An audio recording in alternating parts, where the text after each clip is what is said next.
जय जय गुरुदेव, जय जय गुरुदेव, जय जय गुरुदेव, जय जय गुरुदेव। पूज्य श्री नारायणदास जी महाराज की जय। श्री सत कुबेराचार्य महाराज की जय। श्री सब संतन की जय। श्री सब देवन की जय। श्री ज्ञान संप्रदाय की जय। जय। श्री गुरु गादी शाजापुरी की जय। श्री कैवल धाम की जय। कथा सत्संग प्रारंभ समय का सत्य साहेब 3 વાર પગે લાગવાનું છે એટલે માથું નમાવીને થોડા હાથ રાખીને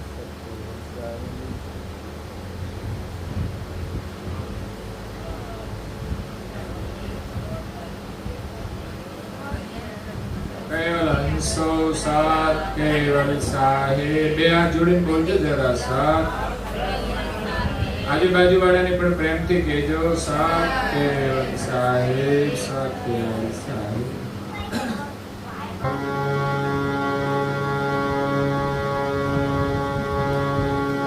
ભક્તિ પદ પરમ ગુરુ એક જાણે ભવેલા પદાર્થ સૌ વખાણે ભવેલાને જે કોઈ કહે ભગવંત એવા ગુરુ બાદલ સંત અનંત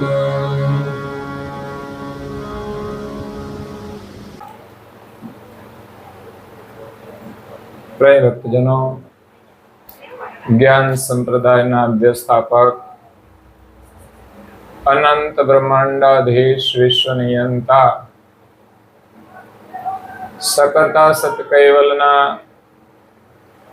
महाद सजान जान अलौकिक दिव्य स्वरूप में अनेक न्यायों द्वारा प्रत्यक्ष प्रमाण थी स्व अनुभव थी प्रतिपादन करी आपनार अनंत अंशोना तारणहार परम मोक्षना दाता कैवल धर्म धुरंधर महान समर्थ परम श्रेष्ठ परम विभूतिवान परम दयाळु परम कृपा निधि सर्वज्ञ दिव्य परम गुरु श्रीमद करुणा सागर महाराज ना पट शिष्य द्वितीय आचार्य पूज्यपाद श्री नारायणदास जी महाराज श्री प्रातः काल उपासना अंतर्गत गुरु महिमा ने विषय परम गुरु नो महिमा समझावता कहे छे के पति पद परम गुरु एक जाने भवेला पदार्थ सौ कोई वखाणे भवेला ने जे कोई कहे भगवंत एवा गुरु बादल संत अनंत गुरु महिमा ना प्रारंभ में कहो कि पति पद परम गुरु एक मेघ पति पद एटले विश्वना जे सर्जनहार छे ए निज पति छे बधाना स्वामी छे स्वामी अर्थ बे जग्याए लागे एक पत्नी एना पति ने स्वामी कहती होय छे एने पण पति कहेवाय अने स्वामी शब्द एक सेवक अने स्वामी त्यां पण स्वामी शब्द लागे छे એટલે સર્જનહાર સમસ્ત વિશ્વના સ્વામી છે જેમણે સમસ્ત વિશ્વનું સર્જન કર્યું છે એ જે સ્થાને બિરાજે છે એ નિજ પતિ પદ છે એ સ્વામીનું ધામ છે અને એ જ આપણા બધાનું નિજ ઘર છે તો એ સ્થાનની અંદર સર્જનહાર અચલ બિરાજેલા છે એ ક્યારે પોતાનું સ્થાન કે પોતાનું ધામ છોડીને ક્યાંય જતા નથી એમણે જે જગત બનાવ્યું છે એ જગતમાં પણ એ આવતા નથી. આ તો પાછળની બધી માન્યતાઓ છે કે ભક્તોને બહુ દુઃખ પડે એટલે ભગવાન અહીંયા આવે છે ચોક્કસ. એ છે આ બ્રહ્માંડના દેવતાઓ, એમને જગત કરતાએ આ કામ સોંપેલું છે એટલે ધર્મનું કાર્ય કરવા માટે અવશ્ય એ પધારે છે. બાકી દુઃખ તો કળિયુગમાં પણ એટલું જ પડે છે, એટલે એ ગમે ત્યારે નથી આવતા. એનો પણ રૂલ્સ છે, એનો પણ નિયમ છે. એ પ્રમાણે જ 4 યુગની અંદર મુખ્ય 10 અવતારો અને કુલ 24 અવતારો વિષ્ણુના થાય છે. એ સિવાય બધા દેવતાઓ ગમે ત્યારે આવતા નથી. સૃષ્ટિના પ્રારંભમાં દેવ સૃષ્ટિ હતી, ત્યાર પછી મનુષ્ય સૃષ્ટિ આવી, અને એમાં 4 યુગની અંદર જ્યારે નિયમ અનુસાર જરૂર જણાય ત્યારે વિષ્ણુ આ જગતને વિશે આવી અધર્મીઓનો નાશ કરી, અધર્મનો નાશ કરી અને ધર્મનું સ્થાપન કરે છે. તો સર્જનહાર ક્યારે આ વિશ્વમાં આવતા નથી. એ સિદ્ધાંત આપણે પરમ ગુરુએ આપ્યો છે કે પોતાના સ્થાને અચલ છે. એમનો પ્રકાશ સૂર્યની માફક ચો તરફ ફેલાયેલો છે, એને જ બ્રહ્મ કહેવાય છે.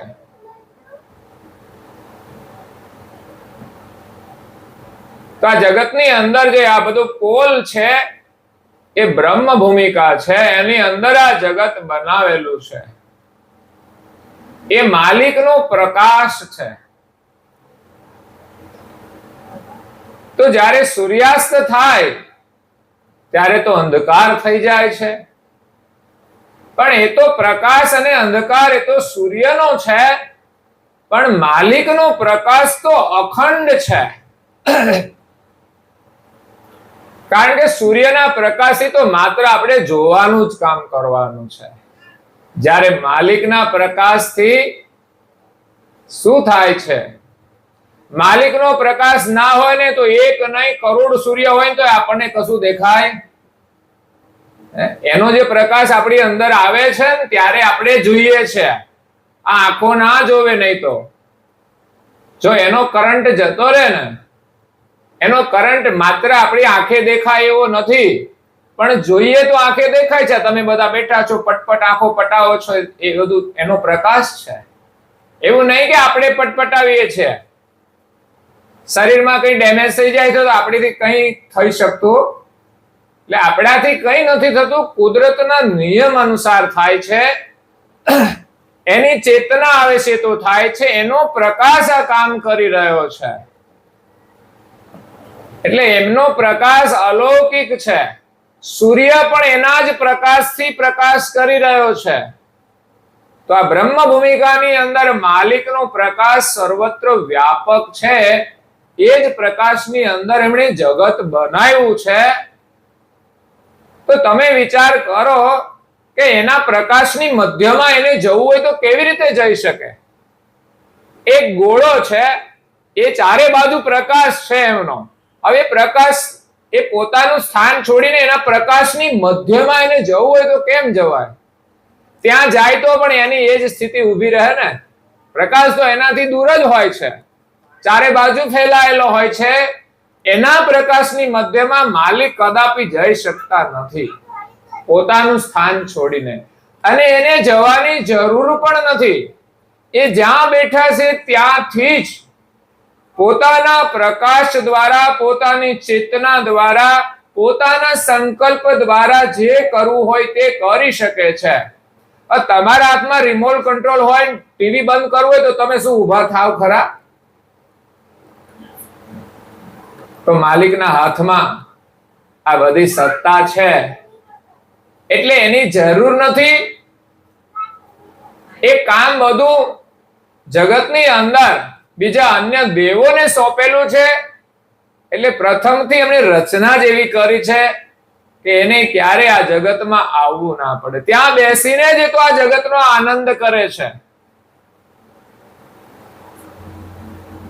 આપણે કંઈ ખોટું કરીએ ને તો એને દુઃખ પણ થતું હશે, હો, અને સારું કરીએ ને તો એ ખુશ પણ થતા હશે. તો આપણે શું કરવું જોઈએ? સારું કરવું જોઈએ ને. તમે કરશો ખરા? કરશો? આજે જેવું તિલક કર્યું એવું કાયમ કરશો? પરિવાર બધાના માટે પ્રેરણા છે. મેં તો દાદાનો ફોટો આવ્યો ને એટલે મેં તો તિલક કરીને મોકલ્યો પાછો, મેં શ્રદ્ધાંજલિ આપવા માટે. મેં કીધું એમણે કદાચ નહીં કર્યો હોય તો છેલ્લે છેલ્લે તો હું કરી દઉં. એટલે બાળકોને ખાસ પ્રેરણા છે કે પરમ ગુરુની આપણે આજ્ઞા પાડીશું ને તો આપણું જીવન સફળ થઈ જશે. આપણું કલ્યાણ પણ નિશ્ચિત છે, અને જ્યાં સુધી એનાથી દૂર રહીશું ત્યાં સુધી આપણું કલ્યાણ પણ દૂર જ રહેશે. ભલે આપણે માનીએ છીએ વાત સાચી છે, પણ કરવું તો પડશે જ બધું. તમે નોકરી કરો છો તો ત્યાં બધું નિયમ અનુસાર કરવું પડે છે, ત્યારે તમને પગાર મળે છે. ધંધો કરતા હોય એને પણ રેગ્યુલર કામ કરવું પડે. ઘરમાં રસોઈ બનાવવાની હોય તો પણ બધું કામ કરવું પડે છે. એવું નહીં કે એઠા વાસણ હવે નહીં સાફ કરીએ તો ચાલશે, હવે તો વધારાનું કામ રહ્યું છે. ઘણા લોકો હાંજે આળસ ચડે તો મૂકી દેતા હોય છે, સવારે માંજીશું. કાં તો કે માણસ રાખ્યો છે ને સવારે આવે છે એટલે હાંજના એઠા વાસણ આખી રાત એમના ઘરમાં જ પડ્યા રહે. એ ઘરની સમૃદ્ધિ કેવી કહેવાય? આપણા ઘરમાં રાતનું જૂઠું વાસણ રહેવું જોઈએ નહીં. આ તો ખાઈ મોડા રાત્રે ને પછી વાસણ બધા કે મૂકી રાખો ને સવારે મંજાઈ જશે. આપણી આળસ છે, અને આપણા ઘરમાં એઠા વાસણ દુર્ગંધ મારે એટલે સમજવાનું કે આપણું ઘર કેવું અશુદ્ધ કહેવાય. એઠા મોઢે આપણે સૂઈ નથી જતા, એઠું મોઢું નથી રાખતા, એમ આપણા ઘરમાં અસ્વચ્છ કચ્છું ના હોવું જોઈએ. એટલે વિશ્વના સર્જનહાર એમનો સંદેશ લઈને પરમ ગુરુ આ વિશ્વમાં આવે છે. કર્તાએ સૃષ્ટિની રચના કરીને આપણને બધાને અહીંયા મોકલ્યા છે આનંદ કરવા માટે, મોજ કરવા. શું કરવા? આ બધા મોજ જ કરે છે. બોલો, જેને જોવો ને બધા મોજ કરે છે, પણ પોતાની રીતે મોજ કરે છે. હા, એ મોજની અંદર ઘણી વખત સજા પણ થતી હોય છે. આજે તો બધી વિકૃત મોજ આવી ગઈ છે. કેતાય થોડું સંકોચ થાય એવી બધા મોજ કરે છે. ખાવાનું હારું છોડીને કચરો ખાવામાં મોજ કરે છે. ન પીવાનું પીને આજે લોકો મોજ કરે છે. એટલે સાવધાનીની બહુ જરૂર છે, નહીં તો માણસનું પતન થતા વાર લાગશે નહીં. તો ધર્મનું મહત્વ એ છે કે આપણને સારા વિચાર મળે. ધર્મથી આપણને સારા કર્મ પ્રાપ્ત થાય, સારી વાણી આપણે બોલીએ. ધર્મથી આપણે સુરક્ષિત રહીએ. પરંતુ આપણે ધનને વધારે મહત્વ આપીએ છીએ. ધન માટે જેટલો સમય આપીએ છીએ એમાંનો 10મો ભાગ માત્ર ધર્મ માટે કાઢવાનો છે. આપણા શાસ્ત્રો કહે છે કે આપણું બધું જ 10મો ભાગ આપણે પોતાના કલ્યાણ માટે કાઢવો જોઈએ. બાકીનો બધો સમય આપણે માત્ર ને માત્ર આપણા શરીરના નિર્વાહ માટે કરીએ છીએ, પરિવારના નિર્વાહ માટે કરીએ છીએ. તો એ જરૂરી પણ છે, પરંતુ 10મો ભાગ સમયનો પણ આપણે જો ભગવત સ્મરણમાં ન કાઢીએ તો આપણું જીવન વ્યર્થ જશે. 10મો ભાગ આ શરીરથી સેવા ન કરીએ તો આ શરીર આપણું સ્વસ્થ નહીં રહે, શરીરનું કોઈ મૂલ્ય નહીં રહે. જીવનનો સાચો આનંદ સેવામાં છે. જો કે સેવા ઘરમાં પણ થાય છે, શરૂઆત ઘરમાંથી થાય. ઘરના જે જરૂરી સભ્ય હોય એની આપણે સેવા કરવાની હોય ત્યારે આપણે પ્રેમથી કરીએ તો એ સેવા છે. આમ જોઈએ તો ફરજ પણ હોય છે, છતાં પણ એ કરવામાં એને આનંદ આવે તો સમજવાનું કે પ્રેમથી કરે છે. નહીં તો ઘણીવાર ઘરમાં એ કામકાજ માટે લડતા હોય છે, સાથે રહેતા હોય તો આ સમસ્યાઓ આવતી હોય છે. પછી વાતો કરે, આ છે ને આમ કરે છે, પેલા છે ને આમ કરે છે, બધું બીજાને આપણે કહીએ તો જ ખબર પડે ને. પછી ફરતી ફરતી એમની પાસે વાતો આવે ત્યારે ખબર પડે કે મારી આવી વાતો થઈ છે. એટલે કામ કરવામાં આપણને આળસ ના જોઈએ, આપણામાં સેવા ભાવ હોવો જોઈએ.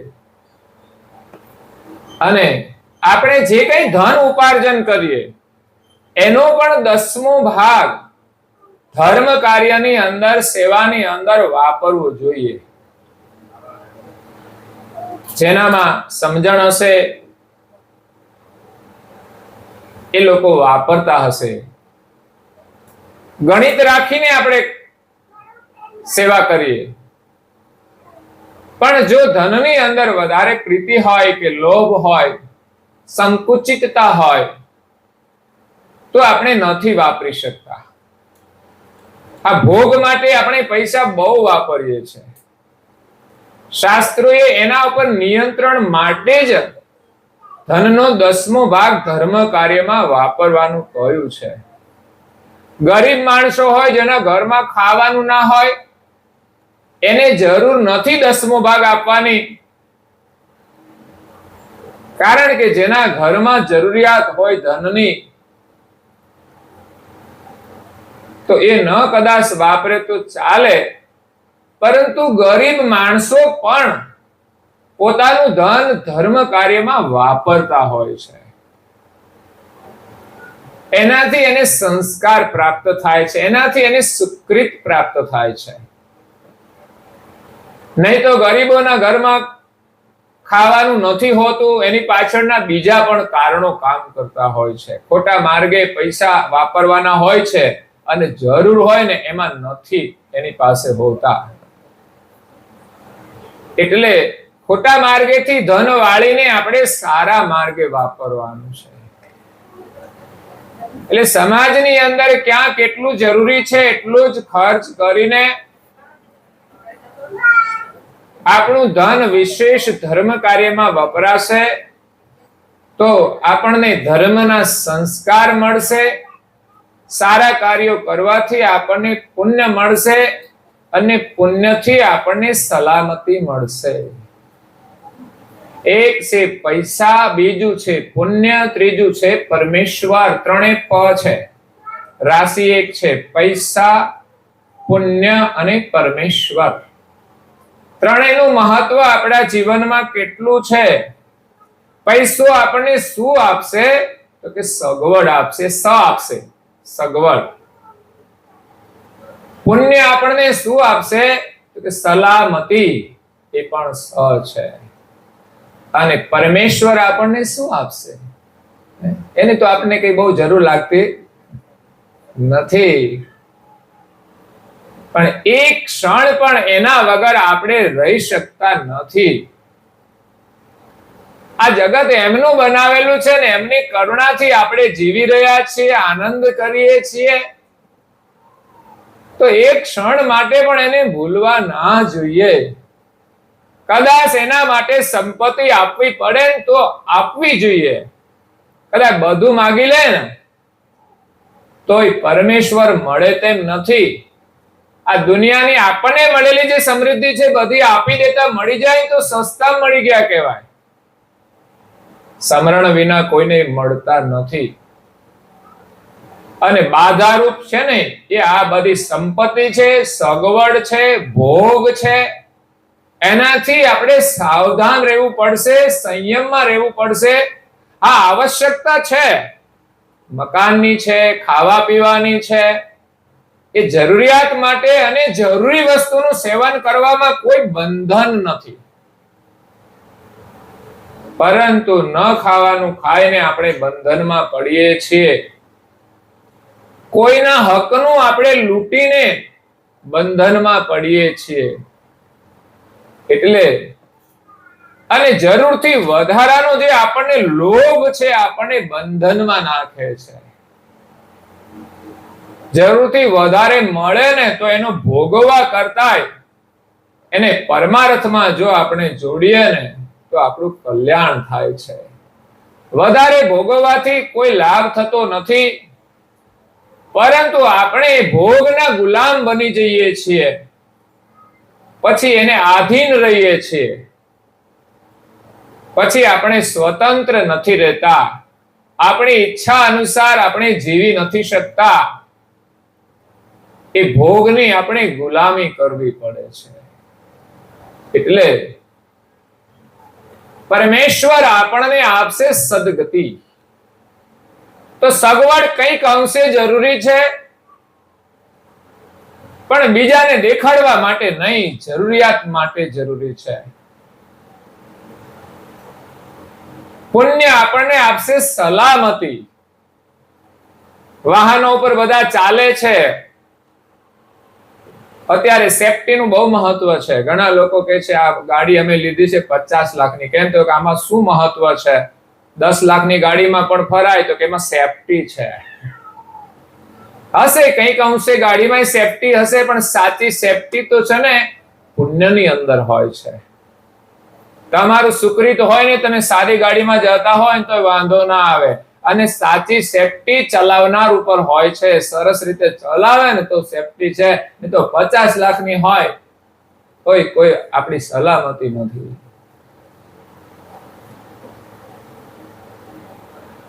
એટલે ગાડી કદાચ મજબૂત હોય, પણ હવે હરિદ્વારમાં ક્યાંક ખીણ ઉપરથી નાખી હોય નીચે, તો પછી એ કરે શું? પણ જેનું પુણ્ય હોય ને એ સલામત રહે છે. આપણે એક પરિવાર ફરવા ગયેલો, હમણાં જે ઓલો આપણે પ્રસંગ બન્યો ને, કેવો પાકિસ્તાન વાળાએ બધા ઘરવાળાઓને માર નાખ્યા. ક્યાંનો હતો એ? કેવું ગામ? પહેલગામ. એના આગલા જ દિવસે એ લોકો હતા. હવે આમાં કોનો નંબર લાગવાનો છે તો એના પછી પુણ્ય ઉપર આધારિત છે. એને મહેસૂસ થઈ ગયું કે આપણે થોડા આગળ પાછળ હોત ને તો એના ભોગ બની જાય, તો અહીંનું બધું જ અહીં પડ્યું રહે. પરિવાર આખો વિખરાય જાય, આખા પરિવાર હોય. એક પરિવારના એક સદસ્યની સમજ એવી કે ક્યારે બધા સભ્યોએ પરિવારમાં સાથે મુસાફરી નહીં કરવી, એની સમજ એવી કે એક્સિડેન્ટલી કઈ બની જાય તો પછી આપણી પાસે કોઈ ના રહે. આ એક માનસિકતા. બાકી તો જે થવાનું છે, તમે સત્કર્મ કરતા રહો ને, તમારું કઈ નહીં થાય. સલામતી પુણ્યની અંદર છે. ઇન્દિરા ગાંધી પાસે કેટલી સેફટી હતી, પણ એમના બોડીગાર્ડોએ એમને ઉડાડી દીધા, કારણ એનું પુણ્ય ખતમ થઈ ગયું હશે. તો પછી સલામતી નથી. સત્તા હોય, સંપત્તિ હોય, આ દુનિયામાં કેટલા એવા રાજાઓ થઈ ગયા છે જેમની પાસે પ્રચુર માત્રામાં ધન હતું અને સત્તા પણ એટલી જ હતી, પણ છતાંય પોતાની જાતને બચાવી શક્યા નથી. કદાચ દુનિયામાં આપણું ચાલે થોડું ઘણું, પણ અંતકાળ આવશે ત્યારે તો કોઈનું ચાલવાનું નથી. સિકંદરની વાત પણ આવે છે. જનાજાની અંદર કે છે મારા ખુલ્લા હાથ રાખીને મારો જનાજો કાઢજો, કે હું કઈ લઈ નથી જતો. બંધ મુઠ્ઠી આવે છે ને ખુલ્લી હાથ રાખીને ચાલ્યા જાય છે. આ સંદેશ દુનિયાના તમામ જીવો માટે છે. અને મહાપુરુષોએ ભજનો દ્વારા, સત્સંગ દ્વારા પણ આપણને આ સંદેશ આપ્યો છે. છતાં પણ આપણે થોડી વસ્તુઓ માટે પણ લડતા હોઈએ છીએ. ના હોત એમ સમજીને આપણે છોડવી જોઈએ, પણ કલેશ થતો હોય છે ઘરોની અંદર અધિકાર માટે. આ મારું છે, છેલ્લા દાડે લેતો જાજે તારું હોય ને તો કહેવાય તારું, બાકી આપણું કઈ છે નહીં. મળ્યું છે તો વિવેકથી વાપરો, ઉદારતાથી વાપરો, સેવાની ભાવનાથી વાપરો. કદાચ કોઈના માટે થોડું આપણું વપરાય તો અહોભાગ્ય કહેવાય. ઘણીવાર કુટુંબના સભ્યો માટે જ નથી વપરાતું, એમાં જ લડાઈઓ થતી હોય છે. બીજા તો કોઈ માગવા ના આવે, હૈયારું તો કુટુંબમાં જ હોય બધું. એમાં આપણી કસોટી થાય છે. ઘણા પરિવારો બધા જે સંયુક્ત પરિવારમાં રહેતા હોય છે, બહુ પ્રેમથી રહેતા હોય છે, કોઈ ગણતરી જ નહીં. એક પારિવારિક સાચું જીવન છે. અધ્યાત્મની અંદર પ્રવેશ કરવો હોય ને તો પહેલા તો કુટુંબની અંદર એ પ્રકારે આપણે જીવવું પડે કે આપણે એકબીજા માટે પ્રેમથી રહીએ. અને સુખ પણ એ જ છે. વ્યવસ્થા ગમે તેટલી હોય પણ ઘરમાં પરિવારની અંદર મનમેળ ના હોય તો એને કઈ વસ્તુ સુખ આપે? બંગલો સુખ આપે? એને સુવાનો બેડ હોય એ સુખ આપે? એને સોફા સેટ સુખ આપે? એને ટીવી સુખ આપે? ઘરમાં કલેશ હોય તો કોઈ વસ્તુ એને સુખ નથી આપતી. અને ઘરમાં જો મન મેળ હોય તો ઘરમાં કોઈ વસ્તુ ના હોય ને તો એ ખુશ હોય છે. અમે અભ્યાસ કરીએ છીએ, કોઈ ધનવાનના ઘરમાં જઈએ છીએ, કોઈ ગરીબના ઝૂંપડામાં જઈએ છીએ, ક્યારેક ધનવાનના ઘરમાં લોકો ખુશ નથી હોતા. એના એ જ એમને બધી કથા સંભળાવતા હોય છે કે આવી પરિસ્થિતિ છે, શું કરીએ? મેં કે હવે તો શું કરવાનું? આમાં તો એમ ના કહેવાય કે કુવામાં પડો. ભગવાનના શરણે જાઓ, કોઈ બીજો ઉપાય નથી.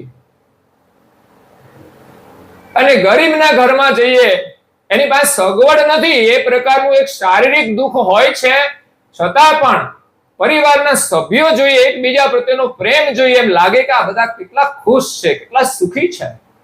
સુખીની પરિભાષા માત્ર ગાડી બંગલાથી નથી હોતી, પણ પરિવારના સદસ્યોની અંદર પ્રેમ કેટલો છે એ સુખ છે. અને એ સુખ માત્ર પારિવારિક રીતે જ નહીં ટકી શકે. જો ભગવાન પ્રત્યે આપણો બધાનો પ્રેમ હશે ને તો એ પરિવારનું સુખ ટકી શકશે. તો ગમે ત્યારે આ માયા છે ને આપણું સુખ છે ને છીનવી લેશે. બધું સારું હોય પણ કંઈક ને કંઈક મુશ્કેલી આવી જાય, જે આપણા હાથમાં ના હોય. આપણે ઘરમાં લડીએ નહીં, પણ હવે કોઈને પેરાલિસિસ થઈ જાય તો આફત આવી જાય ને, કયું સુખ આપણને મળે છે? આપણા સભ્યને પણ દુઃખ હોય ને એનું આપણને દુઃખ છે, કારણ કે પરિવારમાં આપણને પ્રેમ છે. એટલે એવી તો ઘણી બધી મુશ્કેલીઓ હોય છે. એક ગામમાં ગયા તો એક ભાઈ વ્હીલચેરમાં બેઠા હતા, શિક્ષક હતા, પણ એક્સિડેન્ટલી આ બધું બની ગયેલું. એક સમય એના પગ હશે, હરતા ફરતા હશે, અને જ્યારે પગ નહીં હોય અને વ્હીલચેરમાં બેઠા હશે, કેટલો એના જીવનમાં ડિફરન્સ હશે. પગનો ઉપયોગ કરીને જીવ્યા હોઈએ ને પછી પગ ના હોય, એ જીવન કેટલું કઠિન હોય, કેટલું દુઃખદ હોય. છતાં પણ અભ્યાસ કરવો પડે છે, એમાં રહીને પ્રસન્ન રહેવાનો. તો ભગવાને આપણને પગ આપ્યા હોય ને આપણે શાંતિથી બેસીએ તો કઈ વાંધો ખરો? ચારે બાજુ દોટાદોટ કરતા હોય લોકો કામ વગરની. ભગવાને આંખો આપી છે અને આપણે એનો સદુપયોગ કરવાનો છે. ભગવાને કાન આપ્યા છે, એનો સદુપયોગ કરવાનો છે. ભગવાને હાથ આપ્યા છે, કામ કરે ત્યાં સુધી એનો સદુપયોગ કરવાનો છે. એટલે જગત કરતાએ આપણે આ જગતમાં મોકલ્યા છે ને આનંદ કરવા માટે મોકલ્યા છે, મોજ કરવા. પણ આપણે તો સૂત્ર શું છે? ખાઓ પીવો ને મોજ કરો. પણ હું તો એમ કહું, ખાઓ પીવો ને માંદા પડો. ખાઈ પીને કઈ મોજ મળવાની નથી. ખાવા પીવામાં જેને મોજ આવે છે પછી કઈ એનું કોઈ નિયંત્રણ નથી રહેતું. અત્યારે ખાસ વાત કરું તો અત્યારે જે વિકૃતિઓ આવી છે ખાનપાનની અંદર, ઘરમાં ન કરે તો બહાર ખાનપાન કરતા હોય. અને પછી તો એવા લોકો બની જાય ને એ ઘરમાં લાવે ને તો એ ઘરમાં કોઈ ના પાડી શકે એવા એ મગજના એવા બની જાય ને તો ઘરમાં લોકો એનાથી ડરતા હોય છે, ગમે તે ખાવાનું.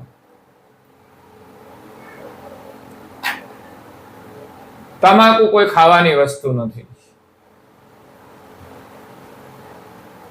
પણ છતાંય અકલમંદ લોકો એનું સેવન કરે છે.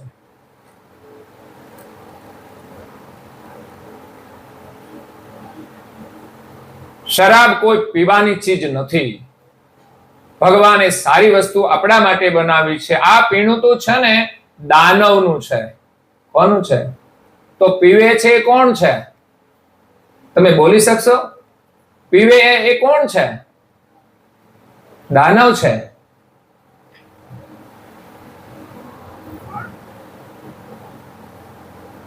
પછી ઈંડા કોઈ ખાવાની વસ્તુ નથી, છતાં પણ આજે મનુષ્ય ખાય છે. શું ખાવાની કમી છે? આ બધું કચરો ખાવાનો? આ ઈંડા હોય છે કોના? કબૂતર ના હોય છે? કોના હોય છે? બોલો તો ખરા, તમને તો ખબર હોય ને. તમારા નજીકમાં ક્યાંય દુકાનો હશે ક્યાંય, અને તમે તો આખી દુનિયામાં ફરો છો ગાડીમાં. આ ઈંડા કોના હોય છે? મરઘાના. તો ઈંડા ખાશે એ બનશે શું?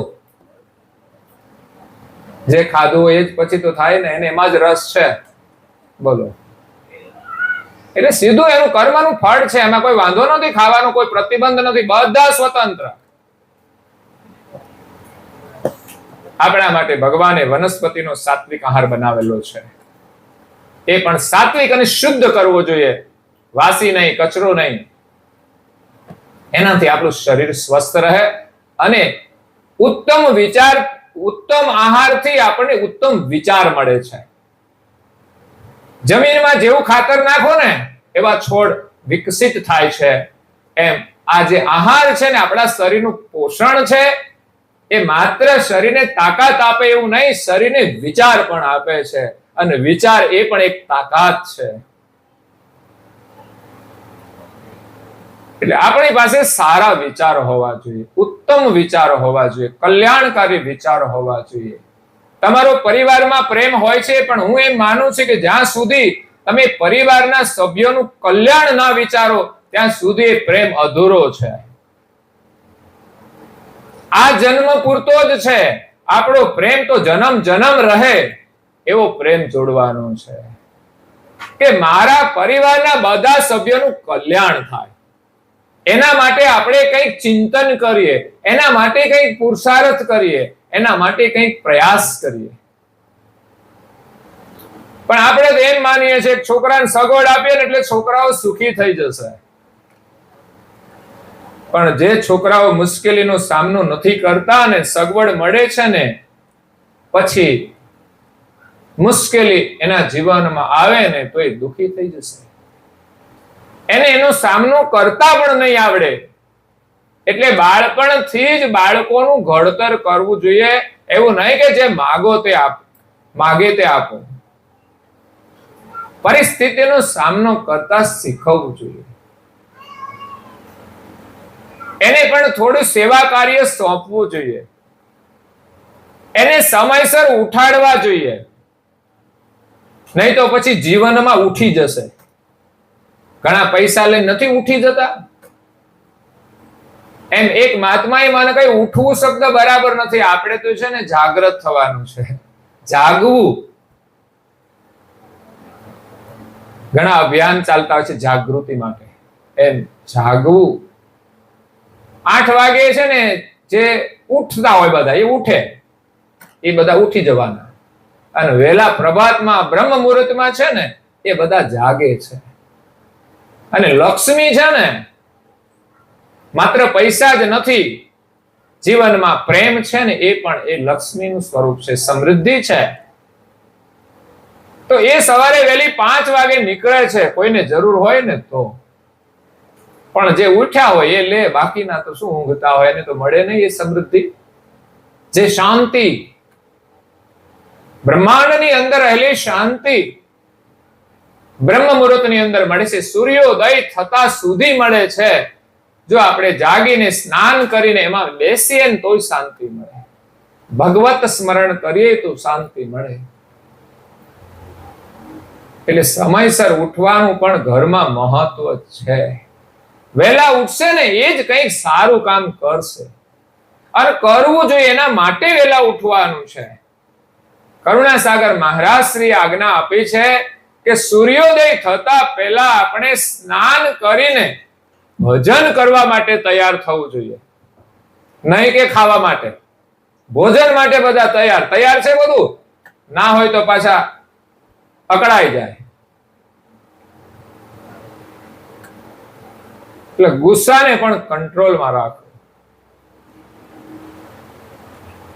આપણી ઈચ્છા પ્રમાણે બધું ઘરમાં થાય ને એ શક્ય નથી. તમારે જો તમારી ઈચ્છા પ્રમાણે કરવું હોય તો ઘરમાં બીજા રહેતા હોય ના કરવું હોય ભાઈ તો એમને બીજાનું કઈ નહીં કરવાનું અને પોતાનું બધાને કરવાનું. એ ચાલવાનું નથી. હુકમ સાહેબ. એટલે પરિવારની અંદર બધાનું કલ્યાણ થાય એ ભાવનાનું જાગરણ થવું જોઈએ. સંપત્તિ એ તો એના પ્રારબ્ધ અનુસાર મળશે. મહેનત કરશો તો મહેનત તો કરવી જ પડશે, પણ પ્રારબ્ધથી વધારે ને સમય કરતા વહેલું કોઈને કશું મળતું નથી. પણ સાચું સુખ છે ને એ આધ્યાત્મિક સમૃદ્ધિમાં છે, એના સંસ્કારની અંદર છે. તો એના માટે આપણે બધાએ ચિંતન કરવું જોઈએ.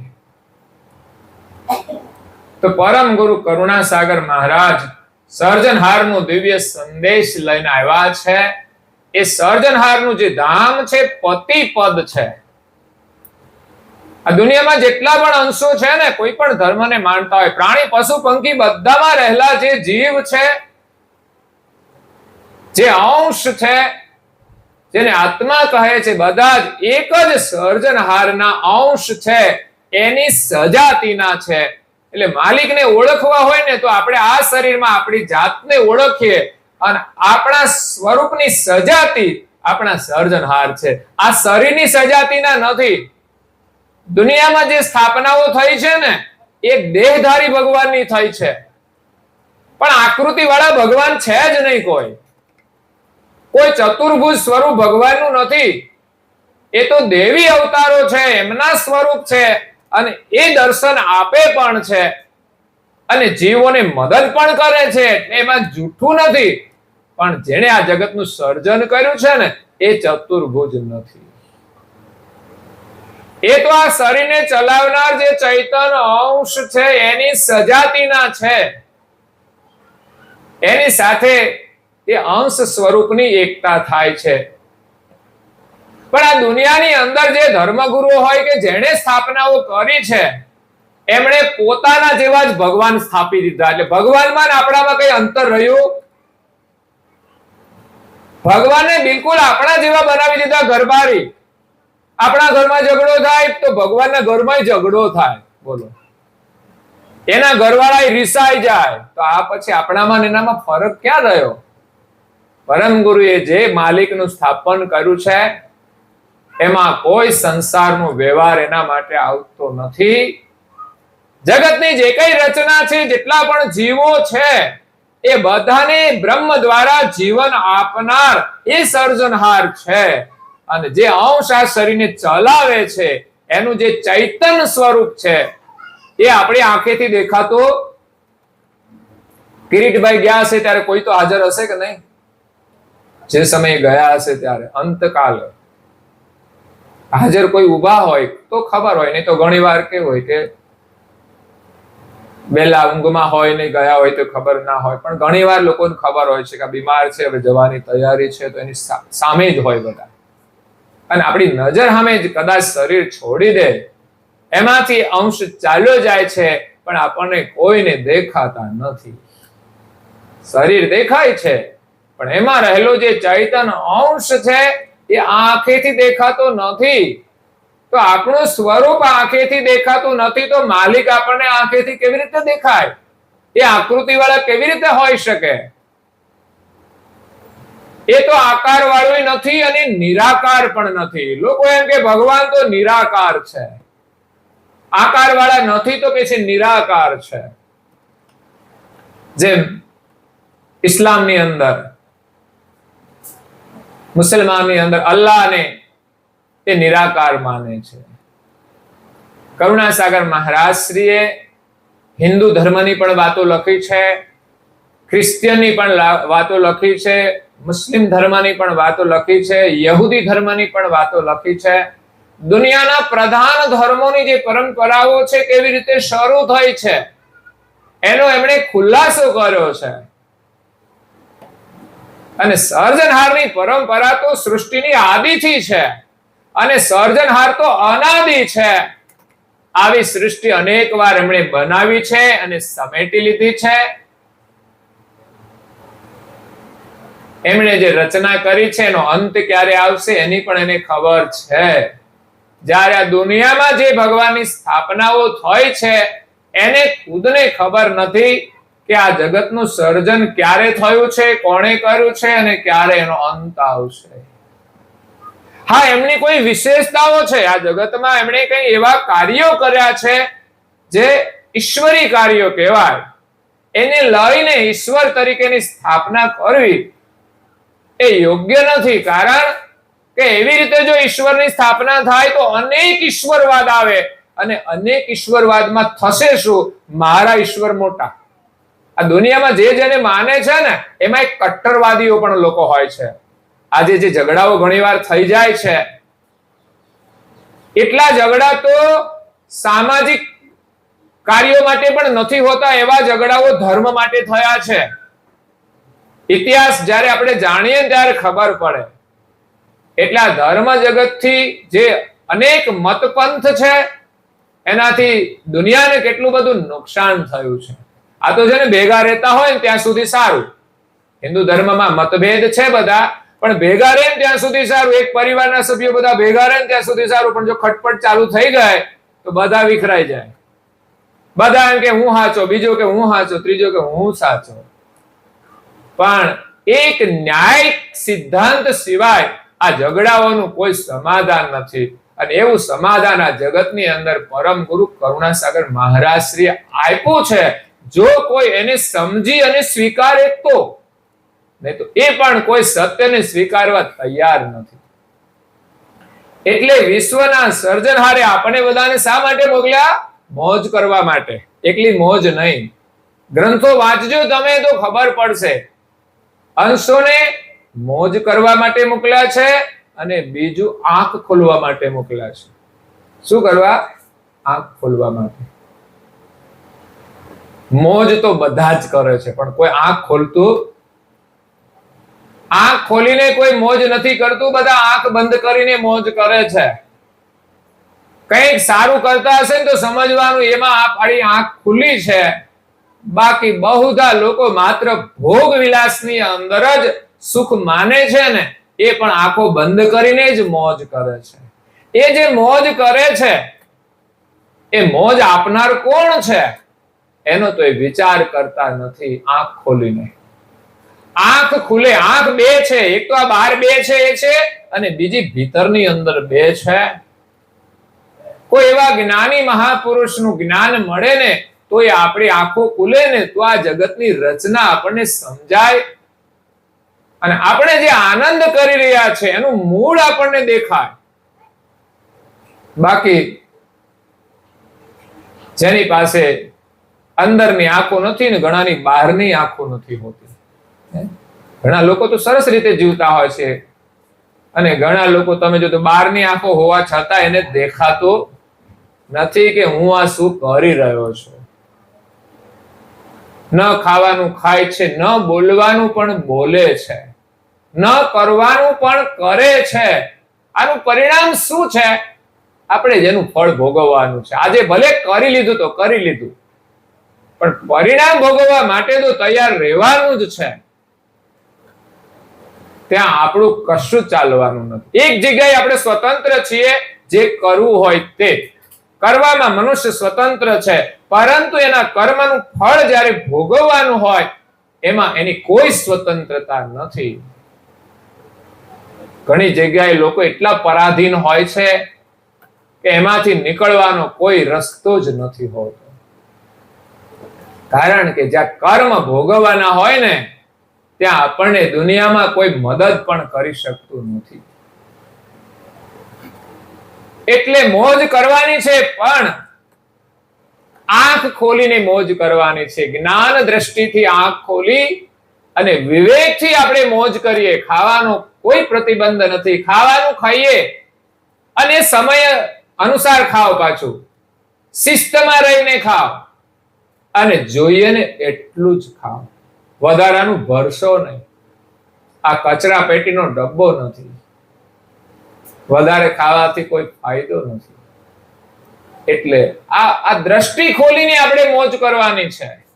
નહીં તો ઘણા લોકો દબાવીને ખાઈ પણ લે છે અને પછી માથેથી પછી કંઈક ફાકી પણ પી લેતા હોય છે. કેમ તો કે આજે જરા આવું ખાઈ લીધું છે ને એટલે થોડું પેટ સાફ થઈ જાય. હવે જે વધારાનું ખાધું એ તો નકામું જ ગયું ને. તમારે તો પેટ જ સાફ કરવા માટે ખાવાનું છે. સાફ જ થઈ ગયું ને. એ કોઈને ખવડાવ્યું હોત તો લાભ મળે. આ દુનિયામાં જેટલા ભૂખ્યા રહે છે ને એટલા જ લોકો વધુ ખાય છે. સમજવાનું. નહીં તો આ દુનિયાનું એક બેલેન્સ છે. આજે જેટલું ઉત્પાદન થાય છે એટલું આજથી 50 વર્ષ પહેલા વસ્તી અડધી હતી, તો એટલું વધારે ના મળવું જોઈએ. એ સમય અનુસાર પરમાત્મા બધી જ વસ્તુઓ પૂરી પાડી દે છે, પણ જેટલો વ્યય થાય છે એટલી જ આપણને અસત દેખાય છે. હું જોઉં છું ઘણી વાર સવારમાં અજવાળું થયા પછી એકાદ કલાક સુધી આ સ્ટ્રીટ લાઇટો ચાલતી હોય છે. કોઈ જાગતું જ નથી કે આ સમયસર બંધ થવી જોઈએ. આપણા ઘરમાં લાઇટ બિલ આવતું હોય તો આપણે બંધ કરીએ. હું તો ઘણી વાર ભૂલી જાઉં મારી લાઇટો ઘણી વાર બંધ કરવાનું, કે પંખો આખી રાત કારણ વગરનો ચાલુ રહી ગયો હોય ને તો આપણે છે ને ના જરૂર હોય ને તો બંધ રાખીને થોડું ચાલવાનું. કેમ કે ખોટો બાળી નાખ્યો છે એટલે શું કરવાનું. એટલે એના વગર ચલાવી લેવાનું કલાક, 2 કલાક, 3 કલાક, તો બેલેન્સ આવી જાય ને પાછું આપણું. તો કારણ વગરનો જે વ્યય થાય છે એનાથી એટલું ઉત્પાદન કરવું પડે છે, અને જરૂર કરતા જ્યારે વ્યય થતો હોય ને ત્યારે પછી ઉત્પાદન મોંઘું થતું જાય છે. મોંઘવારી કોઈ સરકાર નથી વધારતી, મોંઘવારી આપણે વધારીએ છીએ. સપ્રમાણ બધાનો ઉપયોગ થાય ને તો આપણને કાપ ના આવે. ઘણી વખત કહેલું સરકાર બધો કાપ મૂકે, પણ એ ક્યાંથી લાવે? આકાશમાંથી કઈ આવે છે તો તમને બધાને આપી દે, ને આવે તો તમને આપવામાં વાંધો શું છે? કાપ આપવો પડે, કારણ કે આપણે વ્યય કરીએ ને, જરૂરિયાત હોય એમાં પણ આપણે ધ્યાન રાખીને એનો ઉપયોગ કરવો પડે.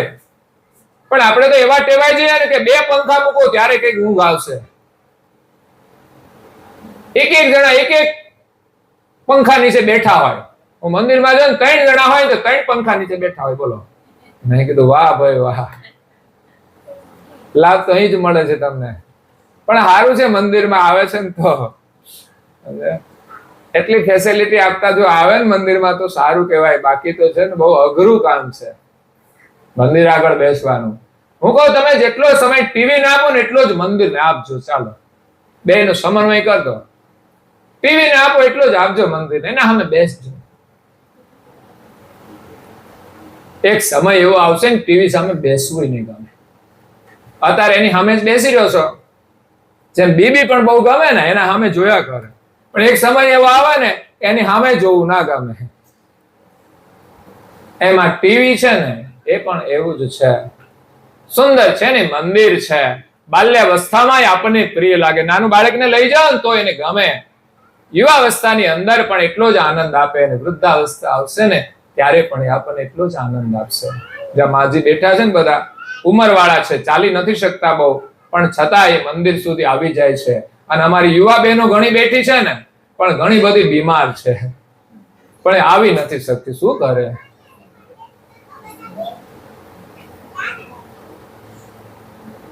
એ નવરા છે એટલે આવે એવું નહીં. શરીર નથી ચાલતું છતાં એની ભાવના છે એટલે આવે છે. દવાખાને કોઈ એમ જ તો નથી જતું. દૂર હોવા છતાં આપણે જઈએ છીએ. તો મંદિરે પણ આપણે આપણા કાર્ય માટે જઈએ છીએ. ઘણા લોકોના વિચારો એવા હોય, માન્યતાઓ, કે એ લોકો મંદિરમાં જાય છે ને તોય જોવાનું કઈ સુધરતા નથી. સ્વભાવ તો લોકોનો પ્રકૃતિ હોય છે. એ કઈ મંદિરમાં જાય એટલે કઈ મશીન નથી તે આમ તરત બદલાઈ જાય. પરંતુ એ સારું કરે છે એ તો સારું છે ને. એને તો સારું માનો કે મંદિરમાં જાય છે, સારું કાર્ય છે, બસ એટલું આપણે સ્વીકારવાનું છે. આપણે નથી જતા ને આપણે નથી જવું એટલે આપણે પછી બીજાને કહી દો પેલા જાય છે પણ છતાંય કોઈ પરિવર્તન આવે છે, એના દોષ નથી જોવાના. આપણે બેઠા બેઠા શું સુધારો કર્યો? બીજાના દોષ જોવાનું જ કામ કર્યું ને. એટલે મંદિરને આપણે સ્વીકારીએ છીએ, એમાં જવું એ લાભ છે, સંસ્કાર છે. ભલે ભગવાન ત્યાં નથી બેઠા, પણ આપણી સંસ્કૃતિ છે, આપણી જે પરંપરાઓ છે એ સંસ્કારની છે.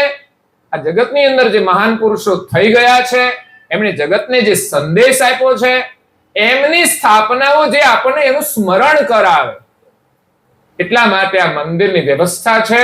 અને ત્યાં વિધિવત રીતે આપણે પૂજા કરતા હોઈએ છીએ.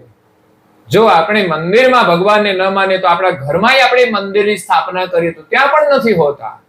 છે તો બધાના ઘટઘટની અંદર, સર્વત્ર છે, પણ આપણને કઈ ક્યાં દેખાય છે? આપણી પાસે આંખો નથી ખુલી. જો આંખો ખોલીએ ને તો પરમેશ્વર સર્વત્ર દેખાશે. એ આંખો ખોલવા માટે જ પરમ ગુરુ આવ્યા છે. તો અહીંયા પૂજ્ય શ્રી નારાયણદાસજી મહારાજ શ્રી ગુરુ મહિમાની અંદર પરમ ગુરુનો મહિમા સમજાવે છે.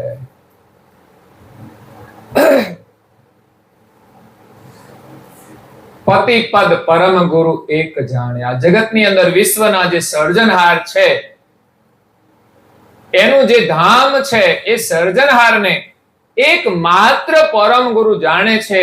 એ સિવાય સંસારમાં જે કોઈ આવ્યા, કીટ પતંગ પ્રાણી પશુ પંખી મનુષ્ય દેવ બ્રહ્મા વિષ્ણુ મહેશ શક્તિ અને નિરંજન સુધી બધા જ માલિકને ભૂલી ગયા.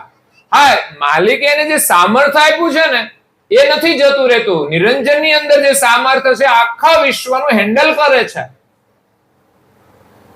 પણ એ પોતાને નથી જાણતા કે માલિકને નથી જાણતા. એટલે જગતના સર્જનહારને બધા જ ભૂલી ગયા છે. અને જગત કરતાને ખબર પણ હતી કે આ જગતની હું રચના કરું છું, આ બધા જીવો જશે ને આ બધામાં ભૂલા પડી જ જશે. તો એમાંથી પાછા એમના ઘરે લાવવા માટે, અગર તો માલિકની ઓળખાણ કરાવવા માટે મારે અહીંથી કોઈને મોકલવા પડશે, મારી જાણ લઈને. આમાં જાણનો જ પ્રશ્ન છે. આપણે બધા જાણ લઈને આવ્યા હતા. માલિક પાસે આપણી એક જાણ હતી કે મારા માલિક છે, પણ આ બાજુ આવ્યા એટલે સંસારના ભોગ વિલાસ વાળી આપણી જાણ થઈ ગઈ. એટલે હવે આપણી જાતને શું માનીએ? હું સ્ત્રી છું, હું પુરુષ છું.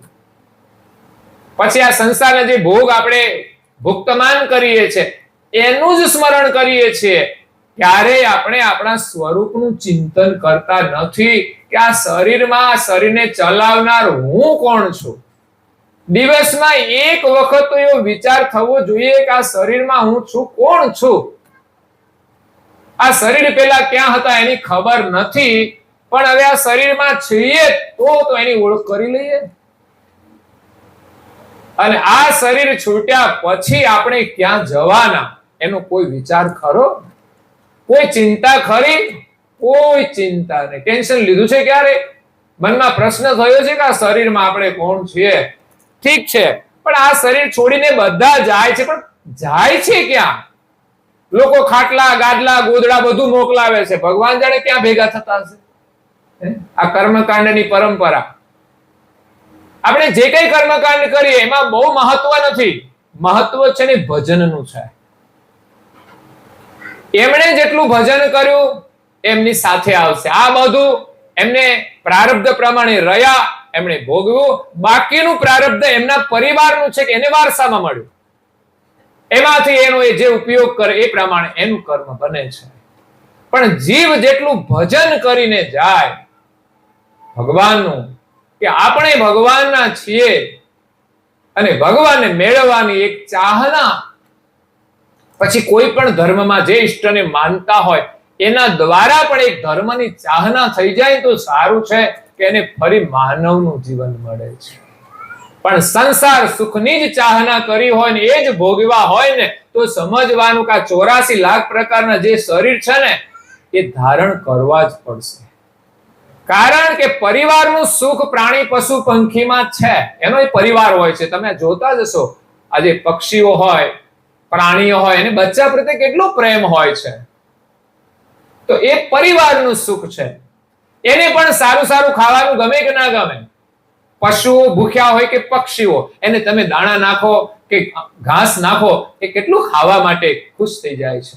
કૂતરા ભૂખ્યા હોય ને રોટલી નાખો ને કોઈ ખાવા ના દે, એટલા ભૂખ્યા હોય, એ કોઈને ખાવા ના દે. ડાઘિયા કૂતરા હોય ને, હું કૂતરાને રોટલી નાખું ને એટલે ખબર પડે કે આ કૂતરા કેવા છે. એ માથા ભારે કૂતરો હોય ને એ બધું ખાઈ જાય. તમે જો એમને રોટલા નાખો ને તો. અને જે બધા નબળા કૂતરા હોય ને, એને કોઈને જિંદગીમાં ખવડાવ્યું ના હોય ને પછી એ દશામાં રહેવું પડે. એટલે કૂતરામાં જઈ ગયા પછી પણ માણસ એની પ્રકૃતિ નથી છોડી શકતો.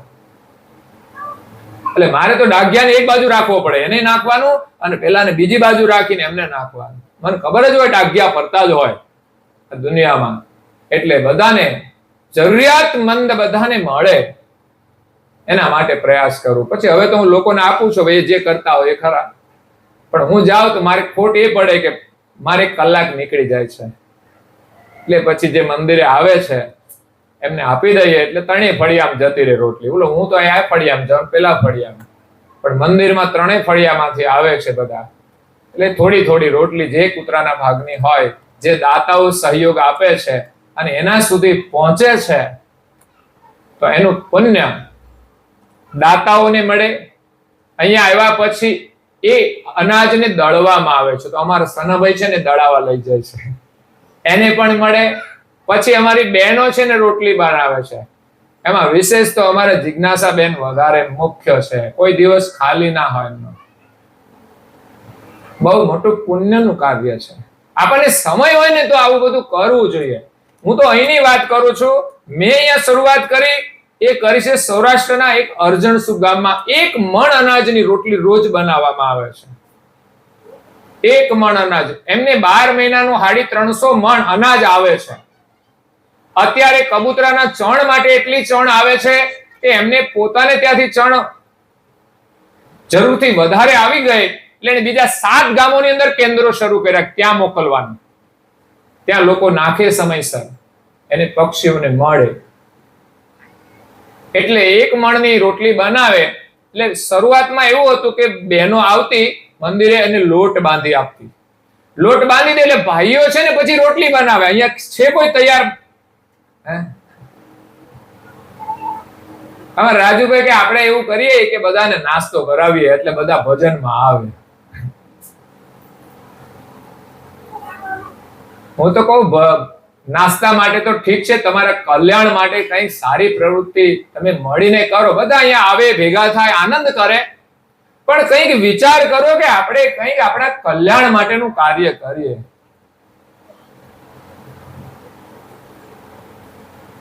મારાથી તો સેવા કાર્યો જેટલા થાય એટલા કરીને તમારી પાસેથી ઉઘરાણી કર્યા કરું છું. તમને થોડી તકલીફ તો પડતી જ હશે, કારણ કે પછી તમારે કંઈક બીજે વાપરવાના હોય ત્યાં ઓછા પડતા હશે મને લાગે છે. ગાડીઓમાં ફરવાનું એટલે ખર્ચો તો થાય ને. ગાડીઓ ઘણી મોંઘી છે, પછી તો આપણી પસંદ પ્રમાણેની ગાડીઓ પાછી વધારે મોંઘી હોય, આપણી પસંદ પ્રમાણેના પ્રસંગો ઘણા બધા મોંઘા હોય. છતાંય મને એમ થાય છે કે કંઈ સારા કામમાં વપરાય છે, ભલે એને જે કંઈ તકલીફ થતી હોય તો થતી હશે, પણ બધા આપે છે એની પ્રસન્નતા છે. જેટલું સારા કાર્યમાં વપરાઈ ગયું ને તમારા ખાતામાં જમા થઈ ગયું. મારા ખાતામાં નથી જમા થતું, તમે વાપર્યું તમારા ખાતામાં જમા થાય. મને તો આંગળી ચીંજાનું પુણ્ય હોય, મારે તો ભજન કરવું છે, મારે એનું ફળ નથી જોઈતું કે પૈસા આપણે આપીએ એટલે એનું ફળ આપણને મળે, લૌકિક ફળ. પણ હું એના માટે નથી કરતો, મારે તો ભજન કરવું છે. એટલે તમારી સંપત્તિ સાથે મારી કોઈ પ્રીતિ નહીં. મારે કેટલું ખાવાનું જોઈએ એનાથી વધારે કોઈ ચિંતા નથી. અને આ જગતની અંદર જે ભગવાનનું ભજન કરે છે ને એને 3 ટાઈમ ના મળે તો 2 ટાઈમ, ને 2 ટાઈમ ના મળે તો 1 ટાઈમ તો ખાવાનું એને મળી જ જાય. અને આપણી તૈયારી છે કે 1 ટાઈમ મળે ને ત્યાં સુધી ચાલી શકે તેમ છે. એ પણ આપણી ઈચ્છા પ્રમાણે નહીં, જે મળે તે. એટલે એક મણ અનાજની રોટલી ભાઈઓ બનાવે અને બહેનો પછી શું કરે? ને તો આપણે તો એમ કહીએ કે બહેનો લોટ બાંધીને પછી બનાવી દેતી હોય તો, પણ બહેનો છે ને એ મંદિરમાં આવો હોલ છે આટલો, ત્યાં બેસીને એ સત્સંગ કરે. સત્સંગ એટલે ગ્રંથ વાંચન કરે. ડેઈલી સર્વી 365 દિવસ ગ્રંથ વાંચવાનો જ. કદાચ કોઈને કામ હોય તો એ રજા ઉપર હોય, પણ 25 માંથી 20 બહેનો તો હોય જ. કામકાજ કઈ રોજ ના હોય. અને એના જીવનનો નિયમ થઈ ગયો, કામ તો દિવસે હોય, રાત્રે શું કામ હોય? રાત્રે ટીવી જોવાનું હોય, રાત્રે બેસીને વાતો કરવાની હોય, એ સિવાય તો કઈ કામ ના હોય. પણ એને એવું કોઈ કામ જ નથી ટીવી જોવાનું કે વાતો કરવાનું. એને તો મંદિરમાં જવાનું, લોટ બાંધી આપવાનો અને ગ્રંથનું વાંચન કરે. 1 કલાક સત્સંગ કરી અને ઘરે જતા રહે. ગમે તેવી સીઝન હોય, આપણે તો લગ્ન આવે તો રજા, આ કામ છે તો કે રજા.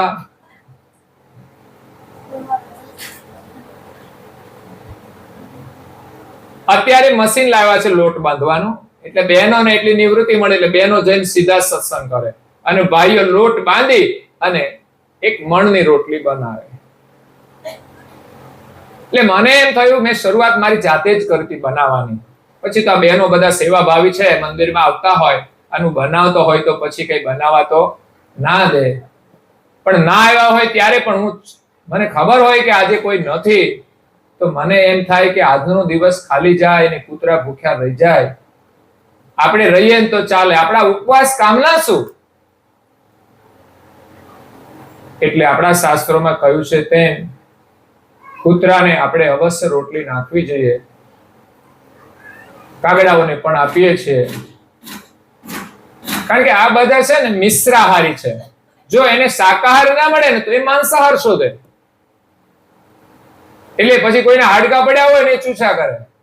કાગડાઓ માંસાહાર કરતા, પણ જો એને શાકાહાર મળી જતો હોય તો એને બહુ માંસાહાર ના કરવો પડે. એટલે જેટલું આપણાથી થાય એટલું સેવાનું કાર્ય આપણે કરવું જોઈએ. પરમ ગુરુ આવ્યા છે, આપણું અહોભાગ્ય છે. આપણે જાગવું જોઈએ. આપણું એક એવું સંગઠન હોવું જોઈએ કે જે સમાજનું ઉત્થાન કરે એવી પ્રવૃત્તિ આપણા ગામમાં થાય. દરેક લોકો પોતાના પરિવારનું તો વિચારતા હશે, પરંતુ સાથે મળીને આજે બેસવાની જગ્યાઓ છે ને સમૂહમાં, એ સમાજ માટેની હોય છે કે આપણા ગામ માટે આપણે શું કરીએ. હું કહું ગામને છોડો, ફળિયાનું તો કંઈક કરવું જોઈએ ને. ફળિયાનું સારું કરવું હોય, પણ આપણે તો શું કરીએ? આપણે છે ને આપણા ઘરને પોળું કરીને રસ્તાઓ દબાવી દઈએ. ભલે દબાયા હશે, પણ એમાં કોઈ લાભ નથી હોતું ખાસ. આપણે તો આપણું ગામ સરસ ચોખ્ખું હોય, રળિયામણું હોય. અને હમણાં બાળકો આવ્યા હતા બેસતા વર્ષમાં, મને બહુ આનંદ થયો. અમારા ડોક્ટર અજયભાઈ લઈને આવ્યા. મને કે કઈ કામકાજ હોય તો. કામ તો બધા આવી ગયા હતા, મોટા યુવાનો. એટલે કામ તો નહીં, પણ તમે મંદિરમાં આવ્યા ને એની જ પ્રસન્નતા છે. અહીં સુધી તમે આવો. બીજું મેં સંદેશ થોડી વાતો કરી. મેં કહ્યું આવતીકાલે એક બહુ સરસ કામ છે, નવું વર્ષ શરૂ થાય છે, તો તમે બધા પ્રભાત ફેરીમાં આવશો. એટલે સર્વે હાથો પાડી દેવી પડે. હું કોઈને કહું તમે આવજો કથામાં, તો કે આવીએ. પછી આવતા જ રહે, હો ત્યાં જ રહે, આવીએ. પછી ભગવાનને પ્રાર્થના કરો ને, હે ભગવાન મને મદદ કરો. ભગવાન કે આવીએ. આપણો જવાબ આવશે ત્યાંથી. આવું મને લાગે છે કે આવું ચાલતું હોય છે.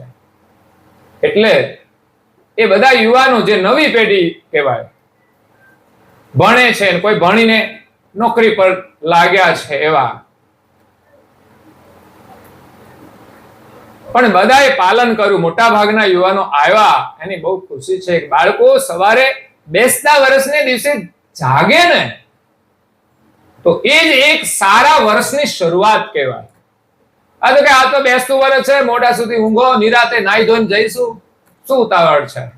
વહેલા ઉઠી સવારે પૂજા પાઠ પ્રાર્થના કરી અને માતા પિતાને પ્રણામ કરી અને પછી મંદિરમાં ભગવાનને દર્શન કરી અને પછી બીજાના ઘરે જવું જોઈએ.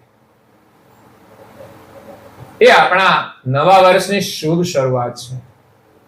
અને ખરેખર જો નવું વર્ષ આપણે મંગલમય બનાવવું હોય તો એ દિવસે આપણે ઘણું સારું કરી શકીએ. કે આજે તો કચરો ખાવો, અમારી બહેનોએ કેટલું બધું મહેનત કરીને બનાવ્યું છે, તો પછી એવું ખાવાનું બનાવ્યું હોય અને કામ તો કશું જ ના હોય, બેસવાનું, જો આટા જ મારવાના હોય તો એ દિવસોમાં પણ આપણે સંયમ રાખીને આ કચરો છોડવાનો સંકલ્પ કરીને આપણા નવા વર્ષને મંગલમય બનાવવું જોઈએ.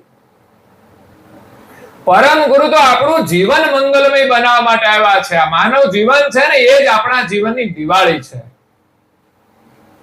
એ જ રે દિવાળી રે દેહ મનોસેનો રે, એ આવ્યો યતિ ઉત્તમ કાળ જે, તેજ તને મળ્યો રે જેને ઈચ્છ દેવતા રે, તેજ તને મળ્યો રે જેને ઈચ્છ દેવતા રે, તેમાં વળી લવ નથી સંદેહ, તેમાં વળી લવ નથી સંદેહ, એ જ રે દિવાળી રે આ દેહ મનુષ્યનો રે. માનવ જન્મ મળ્યો છે એ આપણા જીવનની દિવાળી છે. બાકી તો ભાગડા કૂતરાના દિવસો છે બધા. જો આ દિવાળીનો અવસર ચૂકી ગયા ને તો પછી દુર્દશા છે. અને આ સમય મળ્યો છે બહુ દુર્લભ છે. જેમ પૈસા આપણે ગમે ત્યાં નથી વાપરી દેતા, અને ઘણા વાપરે પણ છે, ગમે ત્યાં વાપરી દે છે. બોલો, એને પૈસાનું કોઈ મહત્વ જ નથી. હું કહું ખોટા માર્ગેથી વાપરીને કઈ સારા માર્ગે વાપરવા છે. અને ઘણા લોકો છે એક રૂપિયો પણ ખોટો બગાડે નહીં. હું પણ પૈસાને બહુ સાચવીને રાખું છું, કારણ કે તમે કેટલી મહેનત કરીને અમને આપ્યા હોય, એક રૂપિયો એમ બગાડવાનું નામ, વ્યર્થ ના જવું છે. અને આવો દુર્લભ મનુષ્ય દેહ આપણે મળ્યો છે, એનાથી મોટું ભાગ્ય જ કોઈ નથી. પણ એનું આપણે મૂલ્ય સમજીએ તો કે આ માનવ દેહ કેટલો કિંમતી છે, એમાં કોઈ સંદેહ નથી. તો એના માટે આ ભજન એક યુવાન, અત્યારના યુવાન બાળકે લખેલું, એના વિચારો તમે જુઓ.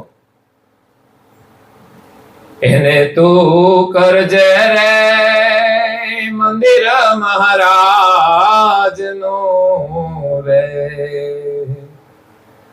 દયાશીલ સંતોષે શણગાર, કામ ક્રોધ લોભ રે એ મચ્છર ને ઈર્ષ્યા રે, એ વાસના વાળીને કાજવાર, એ જ રે દિવાળી રે દેહ મનુષ્યનો રે. એને તું કરજે મંદિર મહારાજ નું. આ શરીર એ કોઈ સામાન્ય શરીર નથી, એને શમશાન નથી બનાવવાનું, એમાં ભડકા નથી કરવાના, એને મંદિર બનાવવાનું છે. આ શરીર પણ મંદિર બને, આપણું જે મકાન છે ને એ પણ મંદિર બને, જો અંદર કચરો ન ખાઈએ તો, અંદર અપશબ્દોનો પ્રયોગ ન કરીએ તો, ઘરમાં કોઈ ઝઘડો ન થાય તો, એ મંદિર મહારાજનું છે. મન પણ એક મંદિર, દિલ એક મંદિર, ઘર એક મંદિર, આવા ઘણા બધા શબ્દો ઉપરથી સ્ટોરીઓ પણ બની છે. અને આ શરીરને આપણે શણગારવાનું છે, પણ બ્યુટી પાર્લરમાં જઈને નહીં. આપણે તો એ જાણીએ છીએ કે સરસ પૈસા ખર્ચો અને સરસ તૈયાર થઈ જાઓ અને હારા ફોટા પાડીને શેર કરો અને પછી લહેર કરો, આંખો બંધ કરીને લહેર કરો. પણ ઉંમર થઈ જાય ને પછી એ ફોટાને તમે જોયા કરજો, ગયું હાથમાંથી બધું. પછી મેકઅપ કરાવજો, જો સારું દેખાય તો કે છે. બ્યુટી પાર્લર જો સુંદર બનાવતી હોય ને તો 70 વર્ષ પછી તમે સુંદર બનાવો તો ખબર પડે કે બ્યુટી પાર્લર થી તમે સુંદર બની શકો છો. પણ જેનો સ્વભાવ સારો હોય ને એ 80 વર્ષે પણ સુંદર દેખાય છે. જેનો ચહેરો હસતો હોય ને એ 80 વર્ષે સુંદર દેખાય. બાકી જેને યુવાની હોય ને મોઢું બગડેલું હોય ને એ આપણને ગમે નહીં. એવી સ્થિતિ છે. એટલે આ શરીરને આપણે મંદિર બનાવવાનું છે ને એને શણગારવાનું છે. દયા, શીલ, સંતોષ. જીવનમાં દયા જોઈએ, શીલ એટલે જ સંયમ અને ચારિત્ર્ય જોઈએ, અને સંતોષ નિર્લોભ વૃત્તિ. સંતોષ ભગવાન જે આપે એમાં સંતોષ, જે મળી જાય એમાં સંતોષ. કામ, ક્રોધ, લોભ, રે મચ્છર ને ઈર્ષા આપણા શરીરની અંદર આ બધો કચરો પડેલો છે. તો આ મંદિર જ્યારે બનાવવાનું હોય ત્યારે આ બધો કચરો કાઢવો પડે. જ્યાં સુધી આ કચરો અંદર હોય ને ત્યાં સુધી આ શરીર મંદિર બની શકતું નથી. અને વાસના વાળીને કાઢ વાર. આપણે વાળતા હોઈએ છીએ ને ઘરમાંથી કચરું, એમ આ બધી વાસના છે, સંસારની બધી વાસનાઓ છે, એને આપણે કાઢીને વાળી નાખવાની છે. જરૂરિયાત હોય છે પણ વાસના એ અલગ છે. વાસના ભગવાનનું ભજન ભૂલાવે એને વાસના કહેવાય. સંધ્યાનો સમય થાય અને વર્લ્ડ કપની ફાઇનલ મેચ રમાતી હોય પછી આપણે મંદિર આગળ જઈને બેસીએ કે પછી ટીવી સામે જઈને બેસીએ? હમણાં તાજો અનુભવ હશે તમારો. હું ઘણી વખત લોકો યુવાનો બેઠા હોય ને કઈ એવું ચાલતું હોય તે મોબાઈલ સાથે હોય ને આમ જોયા કરતા હોય. એનું મન તો એમાં જ હોય. બેઠા હોય આપણી સામે, ભગવાનમાં એમ જ મન રાખવાનું. ભલે દુનિયાની સામે બેઠા હોય પણ મન આપણું એની સાથે જોડાયેલું રહેવું છે. એવી પ્રીતિ હોવી જોઈએ. એટલે આપણી અંદરથી જે વાસના છે, જે આપણે ભગવાનને ભૂલાવી દે છે, ક્યારેક ક્યારેક તો વાસના જ પરિવારની અંદર કલેશનું કારણ બને છે. એનું નામ વાસના. બાકી પ્રેમથી રહો ને ભગવાનનું ભજન કરો ને તો ઘરમાં આનંદ છે, જીવન આપણું સફળ છે. સતી મદાલસાએ સંકલ્પ કર્યો કે મારી કુખે જે સંતાન જન્મે ને એ ફરી માતાના ગર્ભમાં ન આવવો જોઈએ. એવા એને સંસ્કાર આપ્યા, એવું જ્ઞાન આપ્યું, અને સંસાર સુખ છોડીને બધા સંન્યાસી થઈ ગયા. તમે સંન્યાસીનો કળિયુગમાં ઉપદેશ આપો ને ત્યારે એ લોકો સંસારમાં સંયમથી રહી શકે. યાદ રાખજો, કોઈ સંન્યાસી થવાના નથી, પણ સંન્યાસીના વિચારો આપશો ને ત્યારે સંસારમાં સંયમથી રહી શકશે. નહીં તો પછી સમય જતા એ માતા પિતાને પણ ભૂલી જશે. એટલે આ બધો કચરો બધો બહાર કાઢવાનો છે મંદિરમાંથી. અને પછી દિવાળીનું આ જે જીવન મળ્યો છે, સત્સંગ ચંદર વારે કરજે તુ શોભતારે, તોરણ તો વર્તમાન ધારે પાંચ, દીપ માંડતે તોરે એ વચન વાલા તણા રે, દીપ માળા તે તોરે એ વચન વાલા તણા રે, સંભાળીને રાખે ન આવે આચ, એ જ રે દિવાળી રે એ દેહ મનુષ્યનો રે. માનો દેહ કેટલો કિંમતી મળ્યો છે, એ જ આપણા જીવનની દિવાળી છે. દિવાળી એક દિવસ માટે નહીં, આપણું જીવન દિવાળી બની જાય. પેલા તો કોઈ નામ રાખતા હતા, હવે કોઈ નામે નહીં રાખે. પેલા તો બધા સારા પર્વના નામ હતા, પણ દિવાળી નહીં રાખે તો કઈ નહીં, દીપાલી તો રાખશે ને. એને થોડું તો મળે છે ને. પણ હજુ જે પેઢી છે ને, નામો સારા છે બધાના. હજુ ઘણા લોકો ધાર્મિક નામો પણ શોધે છે. એક સારા વિચારો છે. નામ તો ગમે તે રાખો, આપણે તો કામથી મતલબ છે, પણ સારા નામનો એક પ્રભાવ હોય છે કે આપણને બોલવા મળે.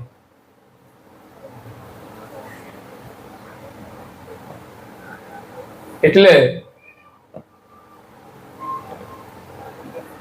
આપણું જીવન આપણે દિવાળી બનાવવાનું છે. ઘર આપણે શણગારીએ છીએ દિવાળી ઉપર, ત્યારે ચંદરવા કરે પ્રકાશ, તો સત્સંગ રૂપી આપણે ચંદરવા કરવાના છે. જીવનમાં સત્સંગ હશે ને તો આપણું જીવન જગમગી ઉઠશે. જે કઈ રોશની છે એ સત્સંગ દ્વારા આવશે. તોરણ તો વર્તમાન ધારે 5, આપણા ઘરે તોરણ બાંધીએ છીએ તો 5 પ્રકારના જે શીલના નિયમ છે, સદગુણ છે, એ સદગુણ રૂપી તોરણ આપણે બાંધવાના છે આ મનુષ્ય જીવન રૂપી દિવાળીમાં. અને દીપમાળા કરીએ, દીવાઓ પ્રગટાવીએ છીએ, એ ખાલી નથી પ્રગટાવતા, એક શુભ સંકેત છે કે આપણા જીવનમાં પણ આપણે દીવાઓ પ્રગટાવીએ. અને આ ભજન એમ કે છે કે કરુણા સાગર મહારાજના જે વચનો છે ને એ જ દીવા છે. એક એક વચન, એક એક દીવો છે, એ આપણા જીવનને પ્રકાશિત કરી દે છે. દિવાળી બહુ ગમે છે કે નહીં? કેટલું સરસ રળિયામણું આખું ગામ લાગે, રોશની હોય, દીવાઓ હોય. એક સંધ્યાના સમયે ઘર ઘર દીવા પ્રગટાવતા હોય ને ત્યારે મને એમ થાય કે ઘરમાં જો આવી જ રીતે સંસ્કારના દીવા પ્રગટી જાય ને તો એનું જીવન, એનો આખો પરિવાર ઝગમગી ઉઠે. એ દીવાઓ સંકેત આપે છે કે આપણે આ નવા વર્ષમાં કોઈ એક દીવો તો કમસે કમ પ્રગટાવીએ, કોઈ સારો નિયમ લઈને. તો પરમ ગુરુના વચનો છે, દીપમાળા છે, સંભાળીને રાખે ન આવે આંચ. જો એ દીવાઓ આપણે સંભાળીને રાખીશું એમના વચનો, તો પછી જીવનમાં આપણને કોઈ આંચ નહીં આવે. એક દિવસ જીવનનો અંત આવશે, છતાં પણ કાળ પણ આપણું કશું બગાડી શકશે નહીં, કાળની પણ આંચ નહીં આવે. એ છે પરમ ગુરુના વચનોનો પ્રકાશ. અને પ્રકાશ છે ને પરમ ગુરુના વચનોનો. એ પરમ ગુરુ સૂર્ય રૂપે ભાનુ સ્વરૂપે છે અને એનું જે જ્ઞાન છે ને એનો પ્રકાશ છે. પ્રગટ પરમ ગુરુ ભાનુ જગત મેં, પ્રગટ પરમ ગુરુ ભાનુ, જેની કિરણ જ્ઞાન પસરા.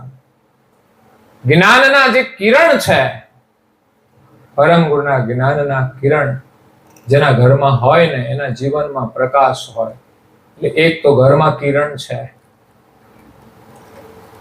અને બીજી છે તુલસી છે. ઘરમાં તુલસીનો છોડ એ આપણા સંસ્કૃતિમાં પવિત્ર માનવામાં આવે છે. તુલસી આરોગ્ય માટે. જો કે હવે પરણાવે છે લોકો, ઠીક છે, ઠાકોરજી હારે એને પરણાવવાની આ બધી સાંસારિક પરંપરાઓ છે. પરમેશ્વર સાથે કોઈ તુલસીનો છોડ ના પરણે, પણ નારાયણ તરીકે વિષ્ણુ સાથે એની પરણાવવાની જે પરંપરા, સંસારિક પરંપરાઓ છે. કારણ કે દેવોનું જીવન સાંસારિક છે, તો સંસારના લોકો માટે બહુ પ્રેરણારૂપ હોય છે. પરંતુ આયુર્વેદ કહે છે તુલસી એ આરોગ્ય માટે બહુ જ મહત્વપૂર્ણ છે. અને એની અંદર એક એવી ઉર્જા છે પવિત્ર, કે જે આપણા વાતાવરણને પવિત્ર બનાવે છે. એટલે લોકોની પાસે જમીન ના હોય ને, એપાર્ટમેન્ટમાં રહેતા હોય તો કુંડામાં પણ એ તુલસીનો છોડ રાખે છે. અને એક વૈષ્ણવ પરંપરાની અંદર પરંપરા છે કે ઠાકોરજીને તુલસી વગર કોઈ પ્રસાદ ના ધરાવાય. એ તુલસી વગર એ સેવન નથી કરતા. એટલે એક પરિવારની અંદર બે બહેનોના નામ, એ પણ એક જેમ કહ્યું ને બહુ શુભ સંકેત છે. તો અહીંયા છેલ્લી ભજનની ચોપાઈ એમ કે છે કે આ માનવ શરીર આપણને દિવાળી રૂપે મળ્યું છે, તો 3 ચોપાઈ આપણે કહી એ પ્રમાણે આપણે જીવવાનું છે. ચોથી ચોપાઈ એમ કે છે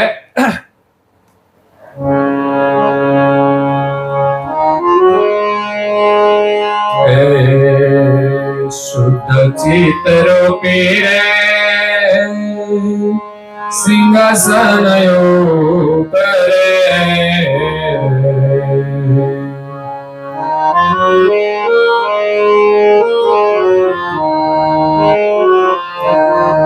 એ મંદિરમાં પધરાવતો મહારાજ, મંદિરમાં રામ તું મહારાજ દાસ પ્રીત કે છે રે એ અવસર આવ્યો રે દાસ પ્રીત કે છે રે એ અવસર આવ્યો રે તેમાં તારો લેને સુધારી કાજ તેમાં તારો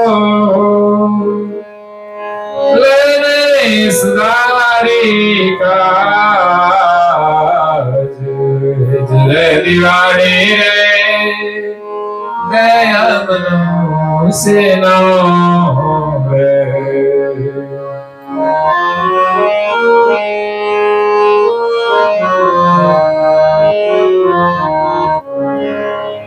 છેલ્લી ચોપાઈ બહુ મહત્વપૂર્ણ. શુદ્ધ ચિત્ત રૂપી સિંહાસન ઉપર આ શરીરની અંદર આપણું જે ચિત્ત છે, મન બુદ્ધિ અહંકાર અને ચિત્ત, શુદ્ધ ચિત્ત આપણી વૃત્તિ છે. આપણી શુદ્ધ વૃત્તિ ઉપર એ સિંહાસન છે, જેને હૃદય પણ કહેવાય. માણસ એમ નથી કહેતા માણસનું હૃદય શુદ્ધ હોવું જોઈએ. ભગવાન ક્યાં બિરાજે? તો હૃદયની અંદર બિરાજે છે. શુદ્ધ ચિત્ત એ જ આપણું હૃદય છે. શુદ્ધ ચિત્ત રૂપી રે સિંહાસન ઉપરે, એ આ શરીરનું સિંહાસન છે. એના ઉપર મંદિરમાં પધરાવતું મહારાજ પરમ ગુરુ કરુણાસાગર મહારાજને આપણે મન બુદ્ધિ અહંકાર અને ચિત્તના ચિતવન વડે આપણે પધરાવાના છે કે આપણા ચિત્તની અંદર બીજી કોઈ ચાહના નહીં. મનમાં થોડી સંસારની જરૂરિયાત હોય તો વિચારી લો, પણ ચિત્તની અંદર એની ચાહના ન હોવી જોઈએ કે મારે આ જોઈએ છે. હોય તોય ભલે, ના હોય તોય કઈ નહીં, પણ પરમ ગુરુ તો મારે જોઈએ છે. કદાચ તમારા ઘરવાળા ના હોય તો ચાલે, કે ઘરવાળી ના હોય તો ચાલે, પણ પરમ ગુરુ વિના ના ચાલે. એ તો આપણું જીવન છે અને એનો ઉપદેશ એ આપણું જીવન છે. નહીં તો જીવન નર્ક બની જશે. પરમ ગુરુના ઉપદેશ વિના, એના સ્મરણ વિના દુનિયાના બધા લોકો મળી જાય, ગમે તે વસ્તુ મળી જાય, પણ જીવન નર્ક બની જશે. કેટલાય રાજા મહારાજાઓ કેટલાય ખેલ કરીને જતા રહ્યા, એટલા અત્યાચારો થયા છે આ નશ્વર સંપત્તિ માટે. અને મનુષ્ય જીવન મળ્યું છે એ તો પરમેશ્વરની પ્રાપ્તિ માટે, શાશ્વત સંપત્તિ માટે. બાકી આટલી બધી સંપદા માટે લોકોએ કેટલાય નરસંહારો કર્યા. હવે જરૂરિયાત તો માત્ર માણસને શેર લૂંટની છે, આટલો બધો પ્રપંચ કર્યો છે. એટલે મંદિરમાં આપણે પરમ ગુરુની પ્રતિષ્ઠા કરવાની છે. અને એક આજના સમયનો યુવાન દાસ પ્રીત કહેશે રે અવસર આવ્યો. વિચાર કરો, એને માનવ જીવનને કેટલું મહત્વ આપ્યું કે આપણા માટે આ અવસર આવી ગયો છે. બાળપણની અંદર તો બાળકોની અંદર જેમ વાળો વળે, બાળકો મંદિરમાં જાય, જેમ કહો તેમ કરે, એને તિલક કરી આપો તો કરે, પણ મોટા થયા પછી શરમાય છે. કાનમાં બુટ્ટી પહેરવાની હોય તો શરમ નથી આવતી, પણ તિલક કરવાનો હોય તો મંદિરમાં બધા, સ્કૂલમાં બધા હામું જોયા કરે. હેર સ્ટાઇલ તો બધી હામું જોવા જ કરો છો તમે, તો પછી તિલક કરે ને હામું જોવે તો ભલે ને જોવે. તિલકના દર્શન કરે છે ને, તમે શું કામ ગભરાવ છો? હવે એક બુટ્ટીમાંથી બે બુટ્ટીમાં આવ્યા છે પાછા. હમણાં એક ભાઈએ તો બે બુટ્ટી પહેરી હતી. મેં કે આવું? તો હવે આવું ચાલ્યું છે. ગળામાં કંઠી બાંધવાનું એટલે પગમાં લોકો દોરા બાંધે છે. બોલો, એમાં શરમ ના આવે? નવાનું અનુકરણ થાય છે, અને જે આપણી સંસ્કૃતિ છે, પરંપરાઓ છે, એને આપણે છોડીએ છીએ. એટલે દાસ પ્રીત કહે છે આ અવસર આવ્યો રે, તેમાં તારું લેને સુધારી કાચ. તારે તારું કલ્યાણ કરી લેવાનું છે, તારે તારું કામ કરી લેવાનું છે. જીવનમાં જેટલું ધાર્મિક કામ કર્યું એટલું જ આપણું કાર્ય સફળ છે. બાકી તો જરૂર હોય ને એટલું કરવાનું, બહુ ચિંતા નહીં કરવાની. બધાનું કલ્યાણ કેવી રીતે થાય એમાં જ આપણું કલ્યાણ છે. જે માણસ પોતાના કલ્યાણનો વિચાર કરશે એ બીજાના કલ્યાણનો પણ વિચાર કરશે. જે માણસ પોતાનો જ વિચાર નથી કરતો કે મારું શરીર બગડશે, મારું શું થશે, એ પરિવારને શું સુખી કરી શકશે?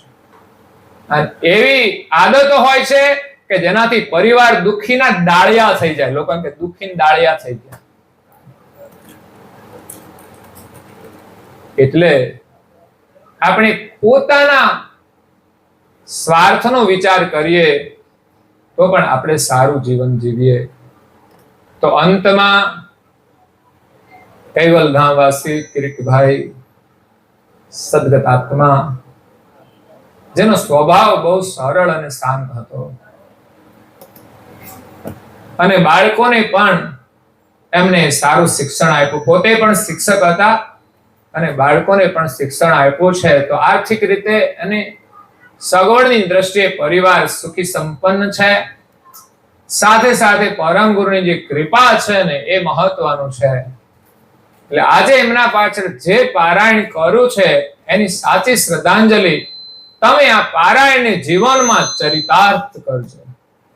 એ સદગત આત્માની એક વિશેષ ચાહના કે એમના પરિવારનું કલ્યાણ થાય, એથી જ પ્રસન્ન રહેશે.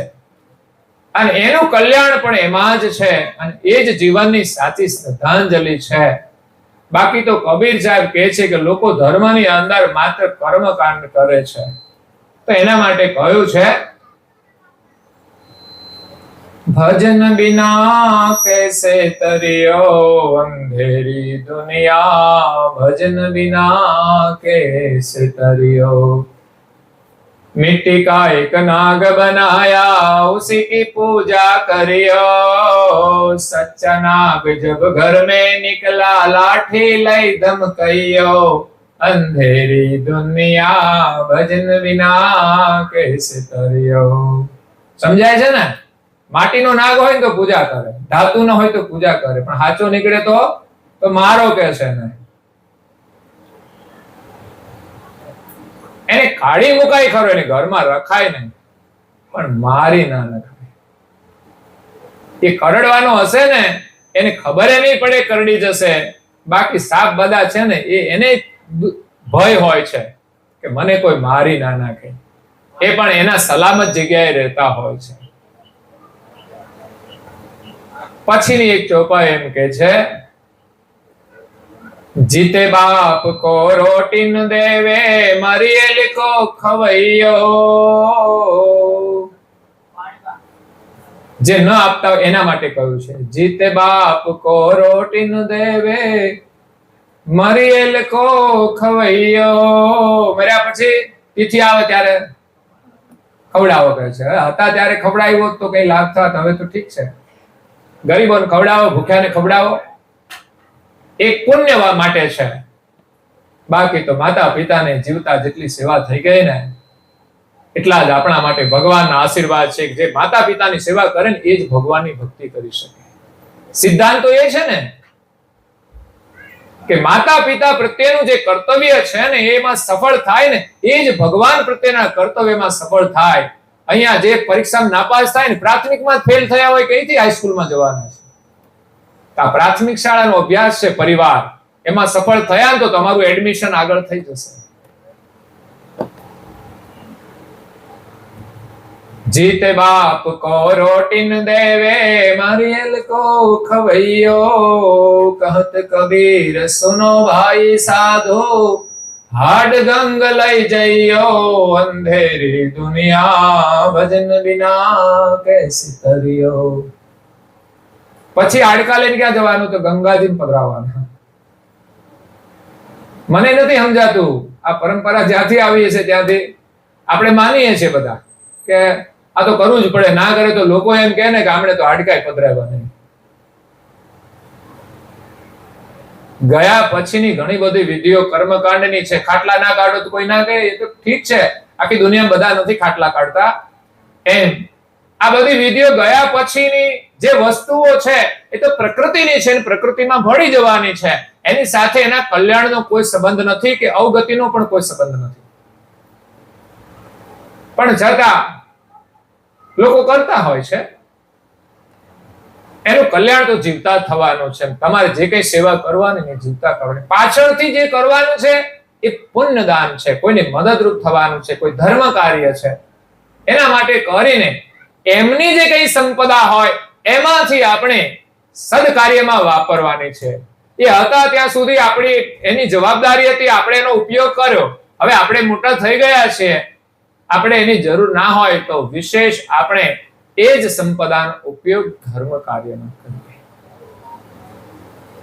પછી આપણે ભોગવીએ તો એના ઋણી તો બનીએ છીએ, તો એ ઋણ પછી આપણે ચૂકવવું પડે છે. માતા પિતાનો અધિકાર હોવા છતાંય ઋણ તો બને છે. તમે એની સેવા કરો તો તમે પણ એને ઋણી બનાવી શકો છો, પણ માતા પિતાએ આપણે મોટા કર્યા હોય એને વળતર વળતું હોય છે આપણે સેવા કરીએ ત્યારે. એટલે પ્રારબ્ધ અનુસાર આપણને મળે છે બધું.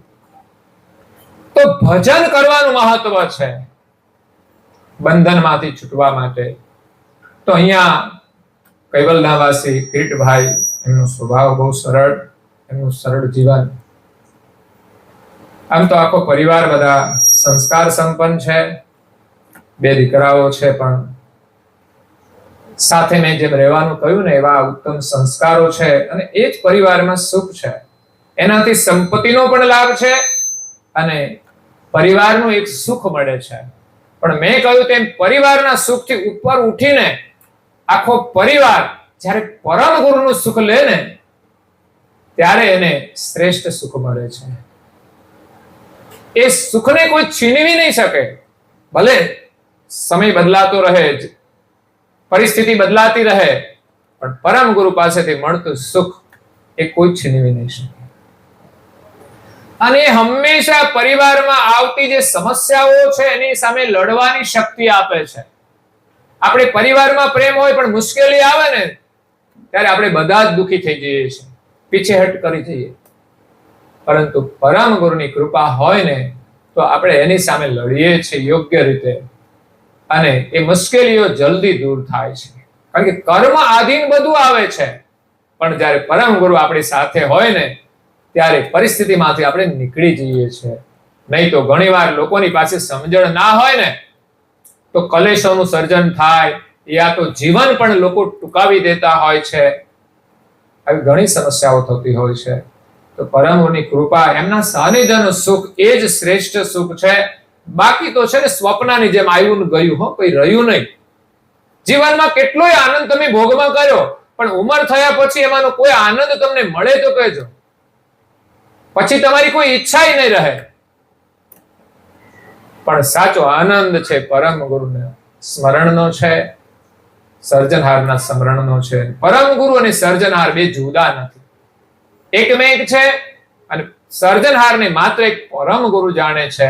એટલે પરમ ગુરુની સાથે આપણી એકતા થશે તો માલિક સાથે આપણી એકતા થશે અને આપણું કલ્યાણ થશે.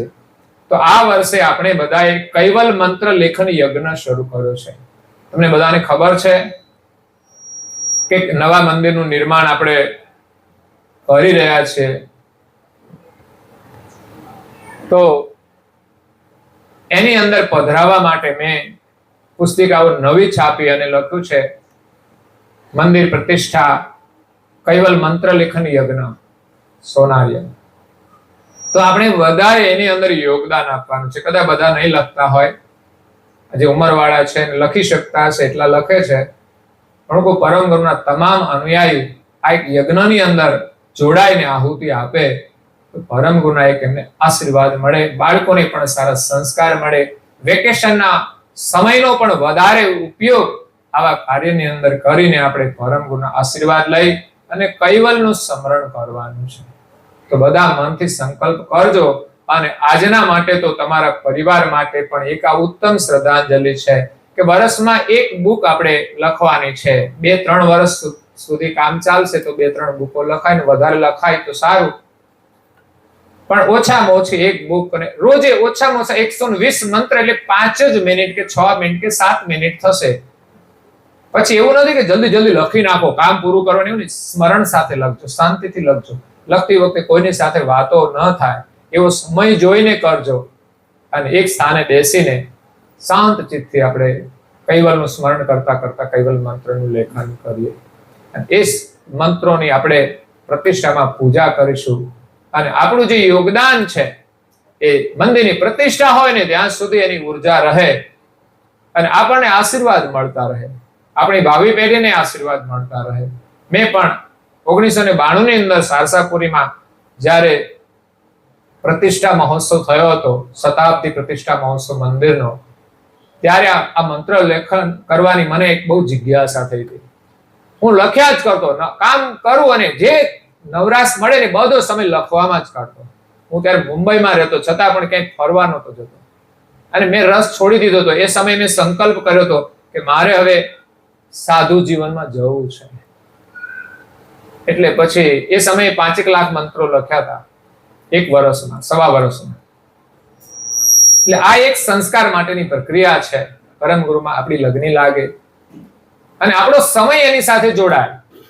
નહીં તો આપણે કઈ શાંતિથી બેસવાના નથી. નવરા બેઠા હતો તો મોબાઈલને મચેડા કરીશું, શું કરવાના? એટલે મોબાઈલને એટલો આરામ મળે, આપણી આંખોને એટલો લાભ થાય, શરીરને લાભ થાય અને કચરો અંદર ના જાય. તો જેટલું સ્મરણ અંદર જશે ને એટલું જ આ શરીર પાવન બનશે, મન બુદ્ધિ પણ પવિત્ર થશે અને એટલા સંસ્કાર દ્રઢ થઈ જશે આપણી વૃત્તિમાં અને આપણું મન બુદ્ધિ આ બધા શુદ્ધ થશે અને ચિત્ત શુદ્ધ થશે. ત્યારે ચિત્તની અંદર પરમ ગુરુ આવીને બિરાજમાન થશે અને આ શરીર છે એ મંદિર બની જશે અને આપણા માટે કાયમને માટે એક દિવાળી બની જશે. ગુરુના ચરણમાં મારે કાયમ રે દિવાળી, કદીએ ન દીઠી સંતો રે ન અંધાર. ગુરુના ચરણમાં આવી ગયા ને એના માટે તો કાયમ દિવાળી છે. ક્યારે એને અંધકાર આવતો નથી. સુખ ને દુઃખ તો આવીને ચાલ્યા જ જવાના અને વિશ્વાસે સુખ નથી ટક્યું તો દુઃખ પણ રહેવાનું નથી. અને ભગવાનના સ્મરણની આગળ તો દુઃખ એ દુઃખ રહેતું નથી. એનાથી શ્રેષ્ઠ સુખ છે. એટલે સંસારના સુખ દુઃખ ને વ્યવસ્થા ને સગવડ ને પરિસ્થિતિ એ બધી સ્વપ્ન જેવી આવીને ચાલી જવાની છે. તો આપણને આ સુંદર અવસર મળ્યો છે તો એ મંદિરની અંદર કૈવલ મંત્રનું લેખન કરવા માટે આહુતિ આપવાની છે. અને મંદિરનું જે નિર્માણ થાય છે એમાં પણ તમારે આર્થિક યોગદાન કરીને આહુતિ આપવાની છે. મેં થોડું નામ લખ્યા હતા પણ કાગળિયું મારું ત્યાં ટેબલ ઉપર પડ્યું છે, એ લેતા આવજો ને એટલે હું જરા કોઈ રહી ના જાય. અમુક ગામની અંદર બધા ઘણા નામો લખ્યા છે. પેલા ફળિયામાં આમાં બાકી છે, થોડા આ બાજુ પણ બાકી છે. એટલે સ્વૈચ્છિક તમારી રીતે લખાવી દો તો વાંધો નહીં. એવું નથી કે આજે લખાવો એટલે આજે આપવાના છે. આજે લખાવો, 3 વર્ષ કામ ચાલશે. 3 વર્ષમાં સમયાંતરે તમે અનુકૂળતા આપો અને બની ગયા પછી કદાચ તમારી સગવડ ના થઈ હોય ને પછીના વર્ષે આપશો તોય વાંધો નહીં, અને ના થાય ન આપો તોય વાંધો નહીં. પણ એકવાર આપણે આ શુભ કાર્ય માટે સહયોગ આપવા એક સંકલ્પ કરીએ કે મારે આ સેવા કરવી છે. તો તમે સંકલ્પ કર્યો છે સેવા કરવાનો તો કદાચ પરમ ગુરુ તમને આપશે. પૂર્ણાહુતિ જ કરવી છે પણ હવે તો ઉતાવળ જલ્દી ખાવાની છે, પછી ઘરે જવાની છે અને મારે તમને તમારે ઘરે જ મોકલવા છે. પણ વારે પાછું અહીં આવવું ના પડે ને એવા ઘરે જવાનું છે અને ખાવાનું છે. રઘુરામ મહારાજ શ્રી છે ને 12 વર્ષ સુધી એક આસન ઉપર બેસી રહ્યા, કોઈ ચિંતા નહીં. અને આપણે તો બપોરે ખાધું, પાછું સાંજે ખાવાનું, પાછું સવારે ખાવાનું, ખાધા જ કરવાનું આખી જિંદગી.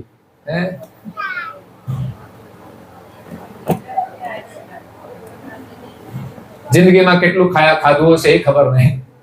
તો એમાં જેટલા નામો સ્મરણમાં આવે છે એટલા હું તમને કહું છું. બાકીનો કાગળ આવશે એમાંથી કોઈ રહી ગયા હશે. લખાવ્યા છે એ બધા નામો નથી ફરી રિપીટ કરતો, એ બધા લખ્યા છે. એ યાદી લાંબી છે પણ આવેલા છે, જમા થયેલા છે. એમાં 1 લાખ રૂપિયા સુરેશભાઈ કાંતિભાઈ આચાર્ય એમને લખાવ્યા અને એમને તૈયારીમાં આપી દીધા. તો મંદિર માટે એમણે 1 લાખની સેવા પ્રદાન કરી હતી અને બધા પૂર્ણ કરી દીધા છે. 1 લાખ વાળા દર વર્ષે 25 4 વર્ષ સુધી આપવા હોય તો આપી શકે છે. મોટી રકમ માટે એક વ્યવસ્થા કરી છે, એવું નહીં કે એક સાથે આપવાના. હું કહું છું કે આપણે જો પ્રોજેક્ટ છે ને એને ધ્યાનમાં રાખીને આપણે સહાય કરવાની છે. બાકી તો આપણા પ્રસંગો ઘણા આવે છે, કોઈ 500 1000 વાળા આવે છે, એમાંય આપણે સેવા આપીએ છીએ. જેમાં રણમુક્ત ભજનાવલી આપણે છપાઈએ છીએ તો ભજન માટે છે ખાસ, તો વિશેષ બહેનોએ એમાં 500 રૂપિયાનું યોગદાન કર્યું છે. બધા જ નામો ભજનાવલી છપાશે એમાં આવશે. એમાં મુખ્ય યજમાન આપણા ગામના એ ડાહ્યાભાઈ બાબરભાઈ પટેલ જે અમેરિકા છે, એમનું 25,000નું યોગદાન છે અને એના ફોટા અંદર મૂકવાના છે. મેં જાહેરાત કરી હતી, ઓછામાં ઓછું 25,000નું યોગદાન હશે, એમના ફોટા અંદર મૂકીશું અને વિશેષ એનો સદુપયોગ થાય એ મહત્વનું છે. તો બીજા 1,11,111 રૂપિયા સુબોધભાઈ ચતુરભાઈ પટેલ પરિવાર તરફથી લખાવેલા હતા અને એમણે જમા કરાવ્યા છે. બીજા સાયલેન્ટમાં છે, પાછું મારે ઘણી વખત લોકોના સાયલેન્ટમાં રાખવાના હોય તો સાયલેન્ટ રાખીએ, એવું કઈ નહીં. કોઈ એમ કે મારું કૈવલ ભરો છે તો કૈવલ ભરો છે. ઘણાના પૈસા મને મળે છે, ગામના જ હોય છે, પણ મને એમ કે છે કે બસ મારે આપવા છે, તમે કોઈ જાહેરાત ના કરશો. ઉમદા ભાવના છે. સંકેત કરું તોય પાછું એમ થાય જાહેર તો થોડું કરી દીધું એટલે નથી કરતો. તો બીજા 25,000 રૂપિયા રિંકુબેન અજયકુમાર રમેશભાઈ પટેલ પરિવાર તરફથી એમને 51 લખાયા છે, એમાંથી અડધા એમણે આ દિવાળી આપ્યા છે, બાકી અનુકૂળતા આપશે. 21,000 રૂપિયા અમારા જયેશભાઈ નરેન્દ્રભાઈ પટેલ એમણે અર્પણ કર્યા છે. બીજા 51,000 રૂપિયા આમ તો એને લખાવ્યા નહોતા બિલકુલ. એને જ્યારે મેં જાહેરાત કરી ત્યારે 11,000 રૂપિયા મને આપ્યા અને કે આપણા મંદિરમાં 11,000 રૂપિયા. પછી વળી ઈચ્છા થઈ તો પાછા બીજા 5 આપ્યા, વળી ઈચ્છા થઈ તો બીજા 20, 10 આપ્યા, બીજી ઈચ્છા થઈ તો બીજા 25 આપ્યા. એમ કરીને 51,000 રૂપિયા લખાવ્યા વગર જ, કે રકમ કોઈ ફિક્સ નહીં, પણ એમ જ કે પરમ ગુરુ મને આપે છે, ઈચ્છા થાય છે ત્યાં સુધી વાપર્યા કરે છે અને એની કોઈ એટલી બધી ઇન્કમ નથી. તમે વિચાર કરજો, મેં કહ્યું ને મારો પ્રોજેક્ટ છે 3 કરોડનો, આમ તો વધારે થશે અલગ છે, પણ મંદિર પૂરું કરવામાં 1 કરોડનો ખર્ચો કર્યો છે, 2 કરોડ ભેગા કરવાના છે. એ પ્રમાણે તમારી આવક પ્રમાણે, બીજો વિકલ્પ તમારી આવક પ્રમાણે અને ત્રીજો વિકલ્પ છે તમારી ભાવના પ્રમાણે. 3 માધ્યમથી આ કાર્ય થશે. એક ભાવના અનુસાર, વધારે હોય પણ ભાવના ના હોય તો ના આપી શકે, ઓછું હોય પણ ભાવના હોય તો આપી શકે છે. એ ગામની અંદર લોકોએ 1-1 લાખ રૂપિયાનું દાન ભૂમિપૂજન વખતે આપ્યું, જેની આવક 25,000 થી વધારે નહીં હોય, કદાચ હશે તો મહિનાની, પણ છતાં અમને લખાવી દીધું. તો વર્ષે જેમ થાય એમ એ આપે છે. એને ત્યાં 4 વ્હીલ પણ નથી, પણ પરમ ગુરુમાં એની શ્રદ્ધા છે, ગૌરવ છે. દર વર્ષે ધામધૂમથી મહીબીજ ને બધું ઉજવવામાં આવે છે, એ પોતા બધા ખર્ચો કરીને છે. એટલે પરમ ગુરુ માટે જરાય કચાશ નહીં. એના હાર લાવે તો તમે લગ્નમાં લાવો ને એવા તો હાર લાવે. સુશોભન કરવાનું હોય, બધા જ યુવાનો બધા સાથે મળીને બધું આયોજન કરે, આખી રાત જાગે, 2 દિવસ મહીબીજ મહોત્સવ ઉજવે અને બધાને જમાડે. પછી તો આપવા વાળા સહયોગ આપી દે. તો એ છે પરમ ગુરુની સેવાનું ગૌરવ. જેટલું તમે વાપરો તમારા ખેતરમાં, જેટલું તમે વાવો એટલું જ તમને મળવાનું છે. અને વિશ્વાસથી આપણે તો આપણી સામે દેખાય કે ભાઈ વપરાય છે તો આપીએ, નહીં તો ઘણી જગ્યાએ કેટલું બધું ભેગું થાય છે, લોકો ચોરીને લઈ જતા હોય છે બધું, તો એનું કોઈ મહત્વ નથી. એટલે ધન તમારું જે જગ્યાએ લેવામાં આવે એ જગ્યાએ વપરાવું જોઈએ. અને આપણે તો બધી એક્ટિવિટી સામે જ હોય છે કે તમારી સામે જ વપરાઈ જાય બધી જ પ્રવૃત્તિમાં. કે મારે ભેગું કરીને કરવાનું શું? તમારું પૈસા હું જો ખાવ તો મારે પાછું ક્યાં જવાનું? એટલે જરૂરિયાતથી કોઈ વસ્તુ આપણને ખપે નહીં. હું અહીંયા ખાલી હાથે અહીંયા આવ્યો છું, સારસામાં હતો ખાલી હાથે, અને અહીંથી જવાનો છું, જ્યાં ફરી ત્યાં ખાલી હાથે જ ફરવાનું. મારું 0 બેલેન્સ થી કામ ચાલે છે. પછી જે આવે ને એ પરમ ગુરુના શરણમાં વાપરી દેવાનું. હું આવ્યો ત્યારે 1 રૂપિયો લાવ્યો નથી. મારું એકાઉન્ટ પછી ખોલ્યું, પછી 0 બેલેન્સ થી, પછી અહીંયા જે થયું ત્યારે જે વાપર્યું છે મેં કહ્યું નથી, પણ 0 બેલેન્સ કરી દીધું. પછી પાછું આ નવું કામ કરીએ છીએ, એમાં જે બેલેન્સ આવ્યું હતું એ બધું હવે 0 બેલેન્સમાં જશે, પછી માઇનસ બેલેન્સમાં જશે. આપણે ભેગું કરવું જ નથી. ખબર છે, ઉપરવાળા ઉપર વિશ્વાસ છે, આપણે જે જોઈએ જીવન માટે શું જોઈએ? રોટી, કપડા અને મકાન તો મળી જાય તો પછી શું જોઈએ? બાકી જરૂરિયાત છે બધી લોકો સહયોગ આપે છે. ગાડી જોઈતી હતી તો એ લોકોએ સહયોગ આપીને આપી, તો સેવામાં વાપરવાની. 1 કિલોમીટર એ બીજી વધારે ના વપરાય, અને બહુ મોંઘી ના લેવાય, પાછી જોઈએ એ પ્રમાણેની જ લેવાય. તો તમારી જરૂરિયાત પ્રમાણે, ભાવના પ્રમાણે તમે સહયોગ આપજો. એમાં બીજા કાગળિયો આવશે ને ત્યારે એની યાદી થોડી કદાચ કોઈ રહી જાય તો એ 51,000 આવે એનું નામ તો પાછું રહી જાય છે. અમારા સાનાભાઈ મંગળભાઈ પટેલ પરિવાર તરફથી 51,000 રૂપિયા એમને જ આપતા જેમ જેમ પરમ દયા અને એનો વિશ્વાસ, એની સેવાય પણ સારી છે. બધું કામકાજ હું એક ફોન કરું એટલે ખેતરમાં હોય એટલે કામ મૂકીને આવી જાય છે. હું કહું કામ જરૂરી બહુ એટલું નથી તો કદાચ ચાલે, પણ બાકી છે ને એ ઇન્સ્ટન્ટ આવી જાય છે. તો મેં નામો જે આપ્યા એમાં 21,000 રૂપિયા નવીનભાઈ મંગળભાઈ પટેલ પરિવાર તરફથી આપણે મંદિરની સેવામાં એમણે જમા કરાવ્યા છે. બીજા પ્રવીણભાઈ રસિકભાઈ પરિવાર તરફથી 50,000 રૂપિયા આપ્યા છે. એમના 1 લાખ રૂપિયા એમણે આપવાના છે. જોકે હું ઘણાને કહું છું, મને ઓછા પડે તો કહું તમે તમારી ક્ષમતા પ્રમાણે તમે આટલા આપો તો સારું, પછી જે આપે તે. 11,000 રૂપિયા કૌશિકભાઈ જમા કરાવ્યા છે, એના 50,000 રૂપિયા છે એમાંથી હપ્તે. પછી 25,000 રૂપિયા જયારે જાહેરાત કરી ત્યારે શરૂઆતમાં એમને લખાવ્યા 12,500, પણ પછી મને લાગ્યું કે પ્રોજેક્ટ તો બહુ મોટો છે એટલે એને કહ્યું, મેં કીધું તમે 25 લખાવી દો, કારણ કે 25 ના દાતાઓનું નામ આપણે ગ્રેનાઇટ પથ્થર ઉપર લખવાના છીએ. 50 વાળાના 2 નામ આવશે, લાખ વાળાના 4 નામ આવશે પ્રમાણે. તો એ 25,000 નટુભાઈ લલ્લુભાઈ પંચાલ પરિવાર તરફથી આપણને મળ્યા છે. 25,000 રૂપિયા સોમાભાઈ મોતીભાઈ પ્રજાપતિ તરફથી એમણે પણ લખાવ્યા. એક દિવસ મેં કીધું સાહેબ આપણે કાર્ય કરીએ છીએ ને જો તમારા છોકરાના લગ્ન તો કર્યા, ઘણો બધો ખર્ચો કર્યો છે, પણ થોડી સેવા મંદિરમાં તમે આપો, અને આ રીતનું આયોજન છે. તેમણે 25,000 લખાવ્યા અને આપી પણ દીધા. અને બીજા 3,000 રૂપિયા શંકરભાઈ મણિભાઈ પટેલ. પછી ગંગા સ્વરૂપ દીપિકાબેન અશોકભાઈ 1,000 રૂપિયા એમને જમા કરાવેલા છે. અને એ સિવાય કદાચ કોઈ રહી ગયા હોય તો આડાવડા લખાયો, આગળ પાછળ લખાયો હોય તો મને યાદ કરાવવાના. મારી યાદી બધી હું મોકલવાનો છું વોટ્સએપમાં, ધીમે ધીમે મારું અંદર ટાઈપ કરીને. કદાચ સંજોગવશાત કોઈ નામ રહી ગયું હોય તો મને જણાવવાનું, કારણ કે હું બધી સેવાની યાદી એની અંદર શેર કરતો હોઉં છું, એટલા માટે કે કોઈનું પણ નામ ઘણી વખત આપ્યા હોય કોઈ જગ્યાએ ને પછી ભૂલાઈ ગયું હોય તો યાદ કરાવીને જણાવી દેવાનું. તો આજે સદગત આત્માની પાવન સ્મૃતિમાં દિવ્ય સત્સંગ પારાયણ થયું અને ખૂબ સરસ બધાને આશીર્વાદ મળ્યા છે, પરિવારને અને પરિવારજનોએ પણ સગા સંબંધીઓને સદગત આત્માની પાછળ દિવ્ય સત્સંગ પારાયણ કરાવીને પરમ ગુરુના વિશેષ આશીર્વાદ આપ્યા છે.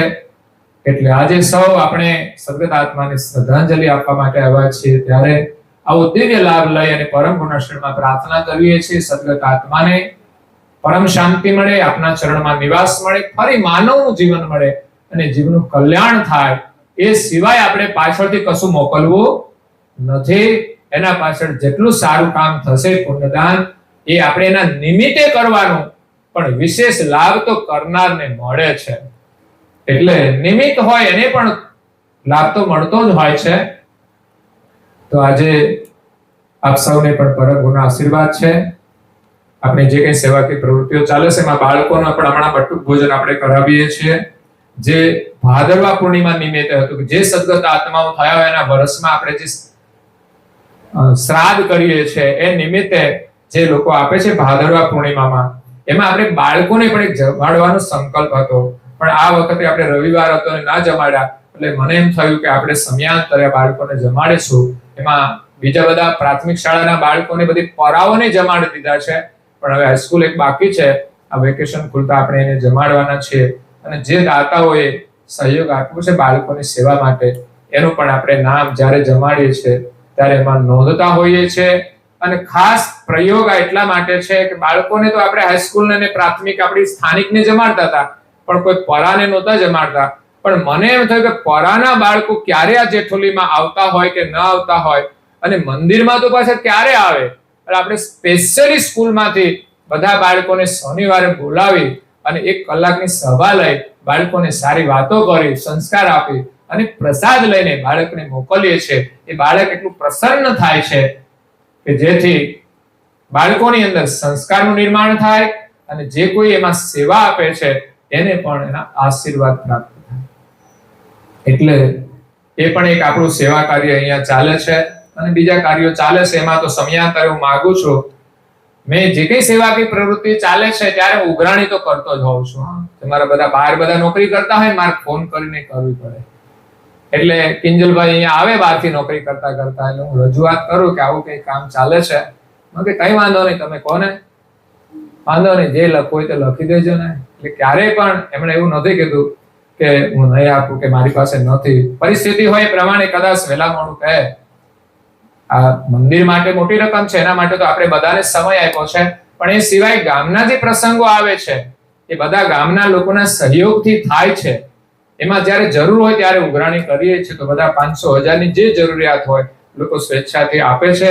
એટલે બધાને પરમ ગુરુના ખૂબ આશીર્વાદ છે કે તમને બધું બહુ આપે અને તમે પાછા સારા કાર્યમાં વાપરો એવી પણ તમને ઉદારતા આપે.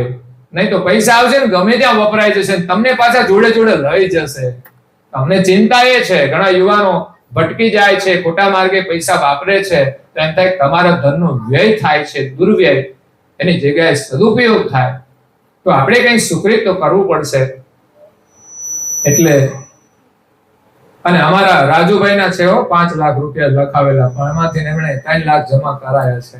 આ મંદિરના ઉધાર હતા ને એના 3.5 હતા. મેં કહ્યું 3 જ આપીશું. 3 માંથી એના 2 જમા લીધા છે એમાં, અને 1 હજુ બાકી છે ને, અને 1 બીજા કેસ એમણે આપ્યા હતા. એટલે 3 લાખ રૂપિયા એના જમા કર્યા છે. 2 લાખ હજુ એને સેટ કરવાના છે. 1 લાખ મંદિરના બાકી છે અને 1 લાખ એમની પાસે હજુ લેવાના. એટલે રાજુભાઈને હું કહું કે તમારે જે આપવું નહીં, પણ મેં એને લખાવ્યા ને એટલે એમને આપી દીધા. બોલો, આ મંદિરમાં ઉધાર કર્યું હતું અમે લાસ્ટ ટાઈમ 3.5 લાખનું દેણું એમને છેલ્લા પૈસા આપેલા હતા. એ મેં આપ્યા જ નહોતા, તો છેલ્લે થોડા કઈ જમા થયા એટલા એમને આપ્યા અને બાકીના આ મંદિરમાં અમે જમા લીધા કે તમારી સેવા તો સેવા જ છે મંદિરની. તો આ મંદિરમાં અમે તમારી સેવાને લખીએ છીએ. એટલે તો અહીંયા અત્યારે આપણે સમાપન કરીએ અને પરિવારના સભ્યો અહીંયા શ્રદ્ધાંજલિ આવીને આપશે શબ્દોથી. પછી આપણે આરતી કરી અને સમાપન કરીશું. ઓ માય ગોડ, સમય તો મારા હાથમાં જ નથી રહેતો. તો જય વિધિ બોલો બેન. ચાલો તુલસી બેન, થોડા મૌન રહેતા લાગે છે, વધારે એવું લાગે છે. आद्य चक्र स्वराज करुणेश कैवल करता की जय। स्वामी महाराज की जय। परम गुरु श्रीमद करुणा सागर महाराज की जय। पूज्य श्री नारायण दास जी महाराज की जय। श्री सब कुबेराचार्य महाराज की जय। श्री सब संतान की जय। श्री सब देवन की जय। श्री ज्ञान संप्रदाय की जय। श्री गुरु गादी सरसापुरी की जय। श्री कैवल धाम की जय। कथा सत्संग पूर्णावती का सत कैवल साहे 3 વાર પગે લાગવાનું છે, માથું નમાવીને જરા. સત कैवल साहे, સત कैवल साहे, સત कैवल हंसो, सात कैवल साहे. बाजू बाजू पण बधाने प्रेमथी कहेजो जरा. बाजू वाळाने जोजो, खुर्सी वाळा भाईओ कोण छे बाजूमां, એને સત कैवल साहेब कहेजो जरा. અત્યારે પરમ ગુરુ આવીને બિરાજમાન છે બધાની સાથે.